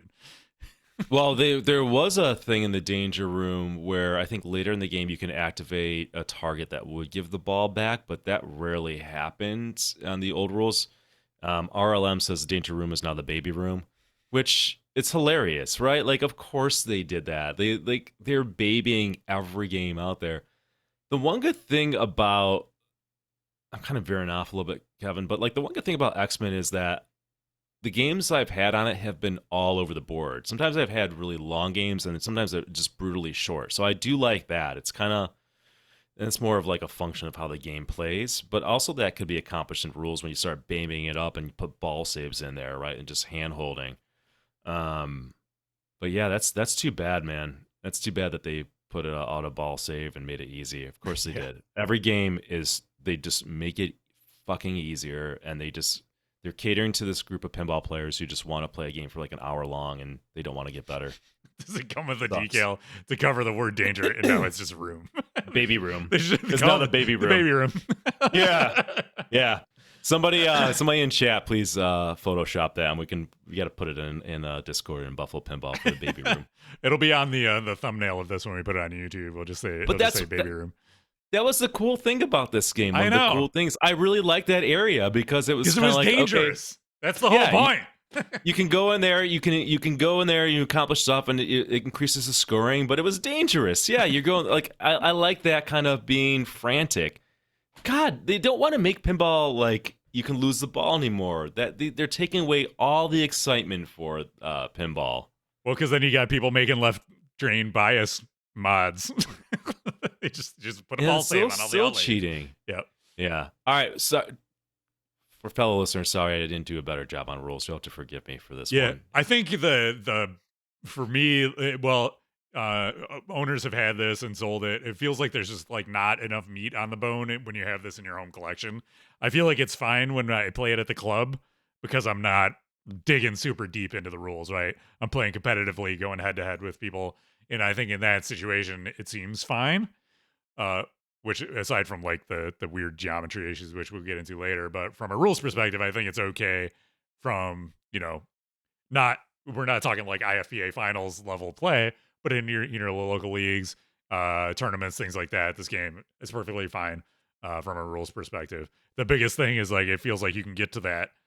You go to the past and then you go back to the present, and then it's like that's kind of like all there is to do it, and that's not that hard to get to. From my understanding, because I've done it, like my son played it the first time and got there, so it's like I'm like, is that all there is to do? I think that's all there is to do. Maybe they're going to be adding more, so who knows? Yeah, I mean, when I've had longer games on it, and I certainly have, it just felt very samey to me when I was repeating the same multi-balls. Like there was nothing really exciting about the game from a rule perspective. Yeah. That's just, I guess that's how I felt about it. This is the problem with reviewing this game is that, and we'll get to it when it gets to like quality and gameplay, like there's such a stumbling block there that it's hard to even really roll up the sleeves and get into the rules of this game, right? This game is very frustrating. So it's like first you got to like be able to play a game, right? And it shoots well and you like it, like okay, and then you kind of like get the shots on and you're like, okay, what's going on under the hood on this game from the rules perspective? I can't get over the first hump. We'll get there. Let's talk next about the art, Kevin. Oh, I know you want to talk about this art, so you can take it. Yeah, no, like, look, I've been, as you guys know, I'm not a huge Zombie Yeti fan. I think he's very talented, but I don't find his art great on pinball machines. However, I think this is his wheelhouse. I think, like, comic book games, comic book pinball machines is Zombie Yeti is your guy. I wouldn't pick anybody other than Zombie Yeti. He crushed it on. He delivered on this. He got the assignment. This is what you use him for. So very well done. The pictures always looked oversaturated. Didn't like it when we first saw in the review, and then you get in there and you're like, okay, this is good. I was trying to find certain things on the playfield when I was over at our Rochester Pinball Collective. I was talking to Curtis about this, and we were like, where is this shot in the game? And I was just staring at the playfield for so long. So the one problem with it, when you throw so much shit on a playfield, it's hard to play pinball sometimes because you're just trying to find where certain things are. And one thing a pinball player field should do is help communicate the rules to the players and where the shots are. So because there's so much text on there and stuff that gets lost, but I'm going to kind of shrug my shoulders and just say, okay, it's a comic book game. This is probably how it should look. It's hard for me really to criticize the art, and in fact, I think it's good overall. Yeah, I agree. I think it looks great. And to your point, like Zombie Yeti just does an amazing job on these comic book themes for sure. So I think this is among his best. He does have like a very busy packed style. I think honestly, I think there's a strategy to that, because if you like made this playfield just a whitewood, there's really not that much on this playfield. I think his art does a good job of distracting you from how little there actually is on this playfield, right? It makes it seem very vibrant, packed, lots going on, but there's just like a whole lot of empty space in this game. So it's a way to kind of take away that first impression of like, oh, there's nothing going on here, because you're so distracted by all the art.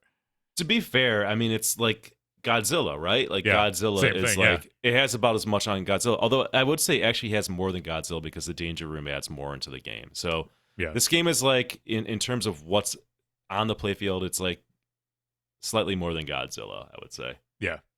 But your Godzilla point is a good point. I think Godzilla, if you took the art off too, it would look like pretty bare. But the mechs on that are cool where they are. But people, when they pinball buyers, when they see a new game, they want to see something packed and loaded, and they want to feel like they're getting their money's worth. And I feel like the Zombie Yeti art helps contribute to that first impression, good first impression. You know what I mean? Yep. Okay. Sound. Ew. Sound not great on this game. It's got some really bad voice acting. Which is no surprise, right? Yeah, it's like if you played the old X-Men game and heard all the terrible call-outs on that game. They're like, let's do it again. What did everybody hate about that game? It's I mean, there's some truly atrocious call-outs on that, so it's better than that, but that's saying next to nothing. Right. It's crazy too, because like these are Disney licenses. You'd think they'd be like, no, you have to do the call-outs better than this. These are awful. But They get the job done barely. It's like very middling. It's to not mediocre. commendable. Yeah. It's just like, okay, I guess that's good. Let's move on. Yeah, I remember when D&D got announced and they had actual good call outs and voice acting. They're like, oh, finally they heard the feedback from X-Men and they did it right. And it's like, okay, maybe just do good call outs on all your games. Otherwise, the music is kind of forgettable. I don't really there's no real standout audio moments to me on this game. Is there anything that jumps to mind for you? Not at all. I mean, the music is totally forgettable, and I think that says it all right there, right? Let me contrast that with John Wick. Great soundtrack. I get that music in my head, and you kind of bop along to it. There's nothing. It's just I can't even recall the music in this game, Kevin, even though I've played it dozens of times. Yeah, if you wanted to push the nostalgia button, they just came out with the X-Men 97 reboot on Disney, and it had from the 90s, the theme song. If you put that in there, people would lose their minds, the X-Men fans, you know what I mean? The people who grew up watching that on TV. But I'm sure it was another thing where it's much with King Kong, they're like, well, we'll just do our own original kind of thing, and then we'll just put our own music in here, and it's a money-saving technique too, so... yeah, I mean, there was some opportunity to kind of put some noteworthy things in here, and it just didn't happen. You could also hire the voice actors from that series because they did a really good job, and they're pretty iconic in this world, and none of that really made it over here, unfortunately. Toys wise, this is one of those things where I feel like when we saw the reveal, and you saw all the cool things like the ramps that collapse, and the fingers that flip the ball back, and the raising and lowering Sentinel head. It was amazing. We got to have the premium, got to have the limited edition to have those things. And in reality, they just kind of make the game super frustrating. I feel like when I played the premium or LE, and the ramp collapses and the ball goes out of control, you're like, what the hell's going on? I just got punished for making that shot. I do like that the game kind of fights back a little bit, so it does make it more punishing and kind of adversarial. But it's also this game, the shots are hard enough on this game as it is that I feel like it doesn't need that. It kind of is working against you. It makes the game less fun, in my opinion. And the rising and lowering Sentinel head is kind of I could take it or leave it. Yeah, totally take it or leave it. They said, I think, and saw this in the code too, that the ramps don't break as much now, so they've toned that down, making it more of a baby game. But also, it's a feature that you paid for, so now it's only used sparingly or once, right? So, I mean, again, I don't know. I think the consensus is the Pro is the fine version to get if you're going to get this game. The Sentinel head, I like that his little mouth opens when he gets damaged. That's kind of cool. Yeah, I think that's fine. But other than that, that's really this is a review of primarily the Pro, because that's what we have the most experience with, and it's a head, and the mouth opens when you damage it, and that's your toy. Yep. It's got magnets, right? Yeah. Which makes sense for Magneto, right? You gotta have some. They magnets. Don't seem to do much though. Yeah, they just kind of redivert the ball a little bit. I think it is on the Pro, right? I think so. Yeah. It kind of whoop, does the power thing. It does now that I think of it, doesn't seem to do much, to be perfectly honest. It's so I'm doubting it's even in the Pro right now, but yeah, I think it is. In the original Stern X-Men game, it was really cool. It had the ball would get grabbed there, and then it would do the multi-ball ball lock and then spin out from there. Kind of Twister. Bring it back his old. Yeah, go ahead. Now Slappy White, I guess for the new code says, and now he just breaks the ramp and you drain. The Sentinel says, "Oops, I'm sorry. I'm sorry." Sorry. That makes sense. Now in the new code, the finger pops up from the drain and boops the ball back in for you. It says, "Sorry, Oops. You drained. You didn't mean to drain, did you? Yeah, no. You want to play pinball forever. If you're not having an hour-long game without really engaging with the game, then what are you really doing? What are you doing? Yeah. Okay, so yeah, I think the toys are cool on this game, especially on the stepped up one. They made some interesting mechanical interactive features. I just feel like they don't really add to the game that much, right? Because I feel like that's what people always want. They want these things, these toys, these things that interact with the ball, and they're on here, but I don't know. It just seemed to make the game less fun, which is unfortunate. Okay. Gameplay. I skipped over display and lighting. Let's talk about the display. Understandable. Oh, the display is bad. It's like there's something with Marvel games and Stern lately where Avengers Infinity Quest had really bad animations too. I'm like, that was way worse. This is better somehow. Yeah, I would say. But it's like it's an animation theme license. Like there should be good animations in here, and there's just not, unfortunately. It's just comic book panels. There's no animations. Which I guess if you're doing a comic book game, do you have to animate it? It can just be some panels that you show. I mean, it's all a stylistic choice, right? Yeah. I remember watching some early gameplay footage of this, and they may have taken it out, but there's some really bad. Even the like drawings themselves were really poorly done, which is sad and unfortunate. Because the art on the playfield and the rest of the machine is really good, right? Just have Zombie Yeti do it all. I know he works hard and he's got a lot on his plate, but it would be nice to have that, because that's what they did for Foo Fighters. Zombie Yeti did all the back box art, I think, right? All the animations.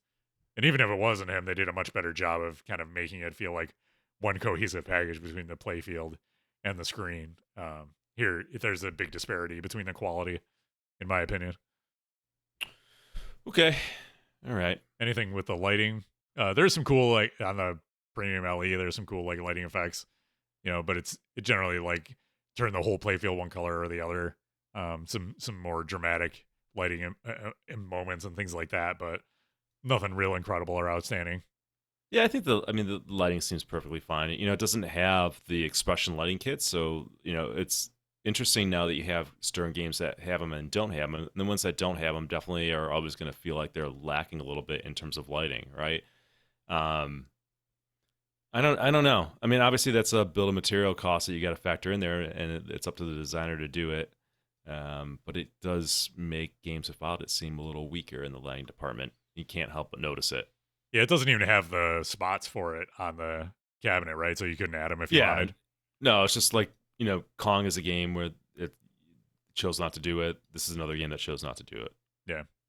Yeah, I think it makes a lot of sense on the music themes, but it can add cool enhancements to other games, because Wick has it, right?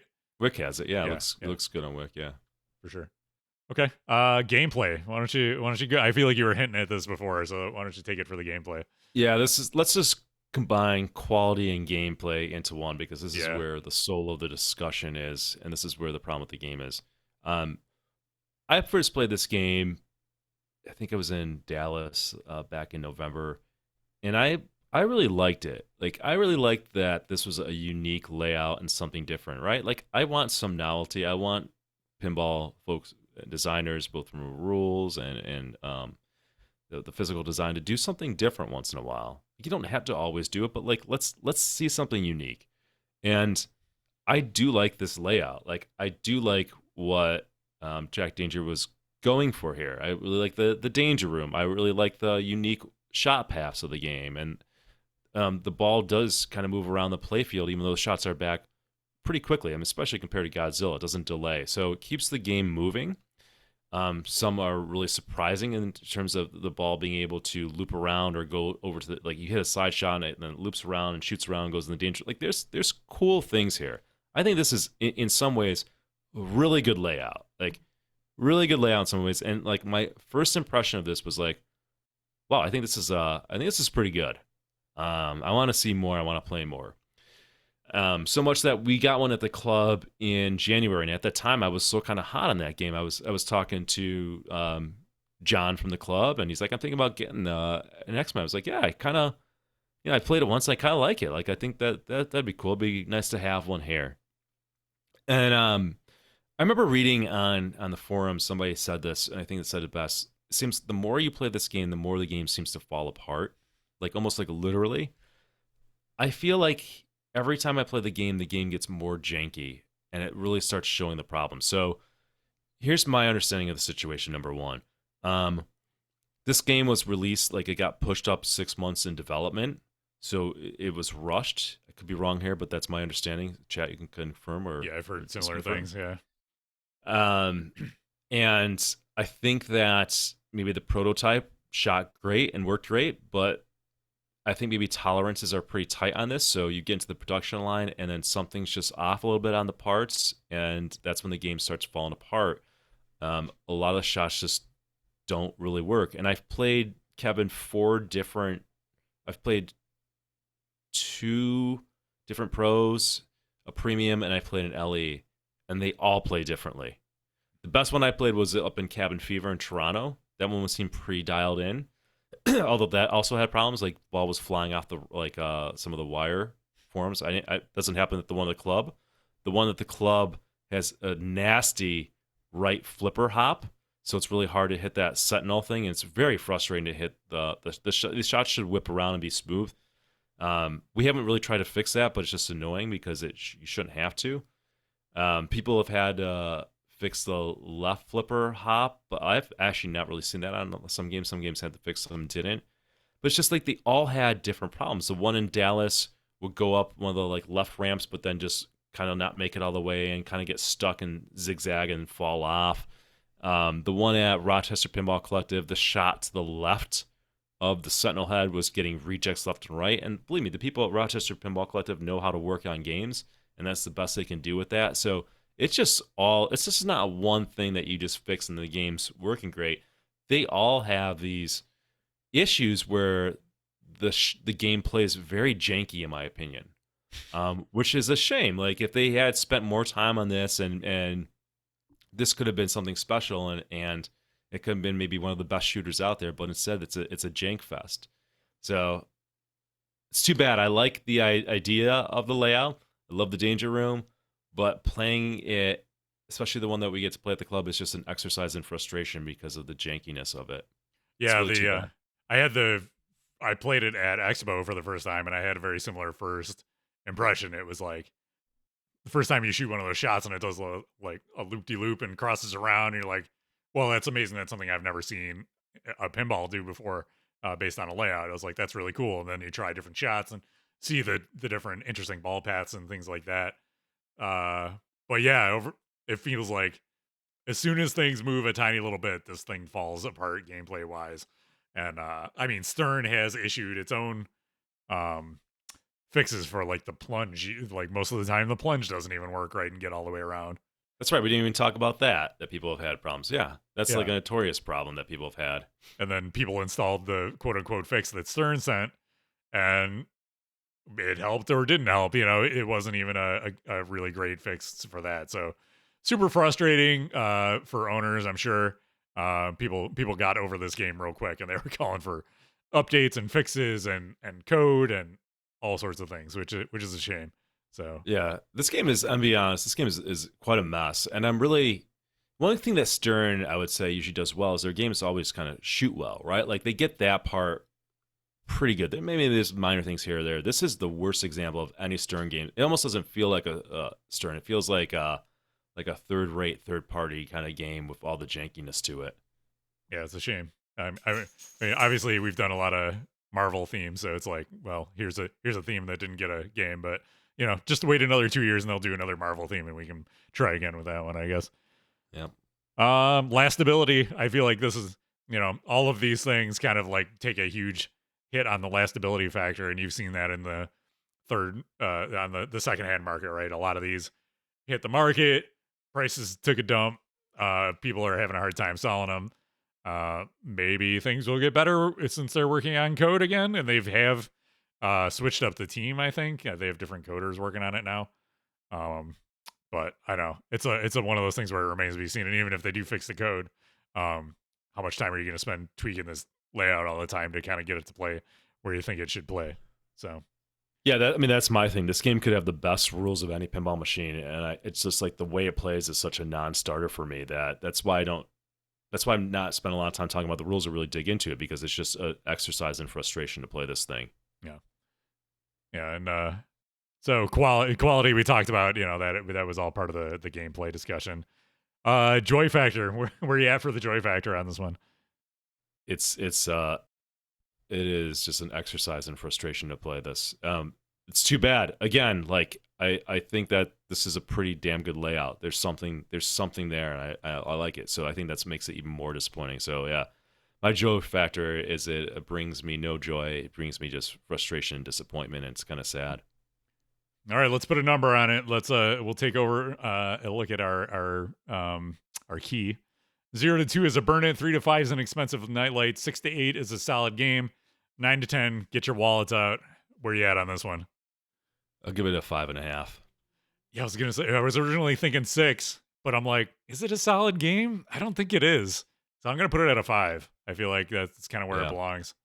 Yeah, unfortunately, there's a lot of potential here with the layout. It's just kind of all fell apart when it came to production and the long term viability of this game. I mean, hopefully they get the code somewhere where it can help, but it's just kind of a mess, this game, unfortunately. Can I highlight, Kevin, that none of the games that steering...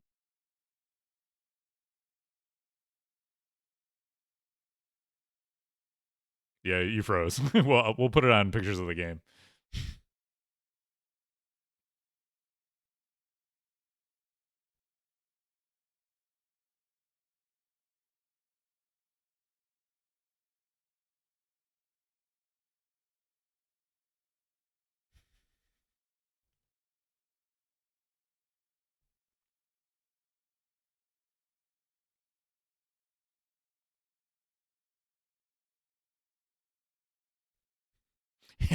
Got DDoS by the Sentinel. There's just something that happens when we get to like just before 2 hours where this always has been happening. So I think it's like the internet's way of telling us to wrap up the show. And good news is we're to the end of the show. So I'll throw it over on this one, and we'll say don't forget, if you want some Buffalo Pinball merch, you can go to buffalopinball.com/ and check out the merch tab at the top of the page. Get yourself some sweet shirts, stickers, swag, all sorts of stuff like that. Look at all. You could be looking good. These guys are probably not even AI. I don't know. They're just like the default models in the store. So you can get yourself a mug, stickers, shirts, all that good stuff. Follow us on social media if you haven't. We're on all of your favorite platforms. The email is talkpinball@gmail.com if you want to send us some feedback about the show or have questions or comments. Always love to hear those. You can support the channel by subscribing or sharing your Twitch Prime with us. Always gets you more entries into our giveaways when we do those. We're going to do those right next. So if you haven't yet, hashtag win in chat to get in to win. We're going to pull them right after I wrap this up. PayPal. You can drop us a PayPal donation if you like, buffalopinball@gmail.com. Or if you want to support us, you can do so by reviewing us, giving us a 5-star review on your favorite podcast platform. We would appreciate it. All right. So here we go. You had all show to get in. Let's do our giveaways. And then stick around because we got episode 28 of Topper Talk. So don't go anywhere. Even if you don't win, there's content worth hanging around for. All right. We got 28 entries. So the first one, let's see. I'm going to move you over here. And then... actually, I got to move this over here so I can show everybody. So you can see what we're doing. Okay. So we're going to draw number 1. This is going to be we'll do this for the Pinballers, BAWLERS, shooter plate from Elton John. Here we go. The winner is Silvergun 360. Silvergun 360, congratulations. You are the winner. Just let us know if you're hanging out and you accept, we will give that to you. Let's see.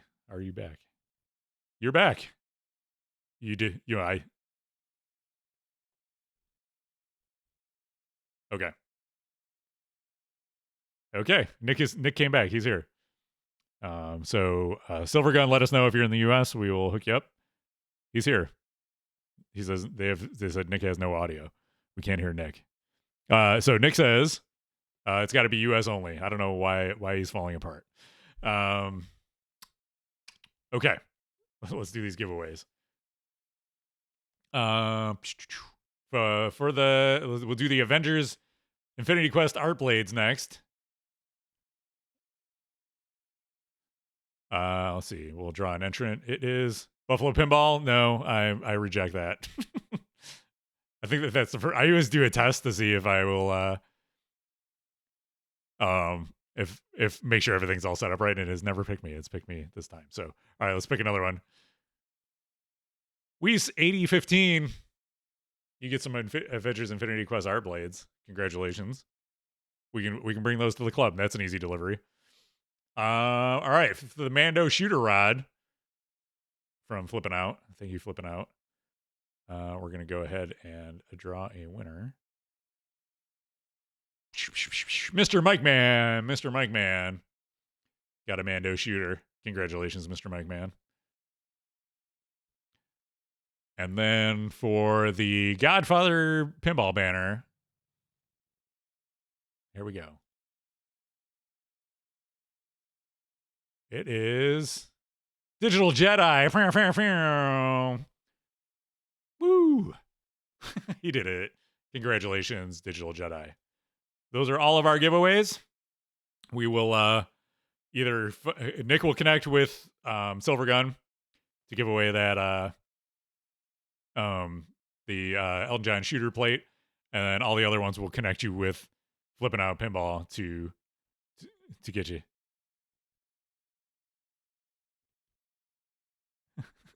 Okay.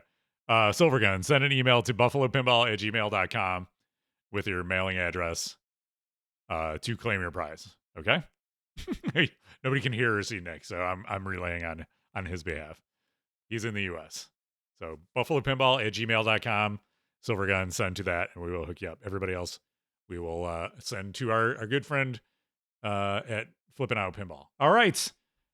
Just as the stream is falling apart, we're going to pass this along to our friend Goran to wrap it up with another episode of Topper Talk, where he's going to talk about the hot new Stern toppers, the expression toppers. Don't miss this one.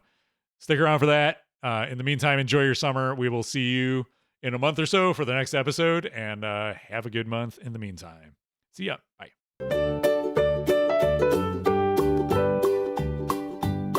It's Topper Talk with Goran right now. Let's all have some fun. This is about plastic on top of your pin. Go and buy one now. There's a topper here and a topper there. Here a topper, there a topper, everywhere a topper. It's critical to the gameplay experience. You must buy one now. It's your monthly fill of toppers right now. Topper Talk with Goran. Hello everybody and welcome to another episode of Topper Talk with Goran, the part of the podcast where Kevin and Nick give me about 3 to 5 minutes to talk about everything happening in the very active and profitable Topper community. Now on today's episode we'll be talking about the new Expression Light toppers from Stern Pinball, so let's head into the office and talk about that now. Okay, so here we are in the office, so let's dive right into the topper. So here it is. It goes on top of your game, obviously, who would have thought. And so this is the Stern Expression Light topper. It's part of the Expression Light ecosystem, so I guess that's the lights on the inside of the cabinet. I think the speakers are now part of it as well. It's all these interactive lights, with the additional interactive lights with the game, essentially. So you have this interactive light strip is what's being added, and then these plates that can be added that are essentially the topper. Right now, with what they've released, I'm not the biggest fan of them. I mean, I like lights, I like interactive lights, so I guess that's cool. But you got the Star Wars one right now, which just repeats Star Wars above it. It feels cheap. Or you can do a Stern Pinball topper as well. I'm guessing these are maybe more meant for arcades to attract people over to the games, which was the initial intention of toppers in the first place. But the other thing I'm very unclear about is the pricing. It sounds like it's $400 just for the light strip, and then to add the plate is another $100. So you're $500 all in for a topper, which is quite expensive. To compare, the Guns N' Roses one from JJP was like $250, $300, something along the lines of that. This isn't my favorite thing. I also don't know. I know that they can easily be swapped, but I don't know who's swapping toppers between games or who wants to have a Stern topper on top of their game. I don't know. Not for me. But I mean, I like lights, so they're cool. I like that part of it.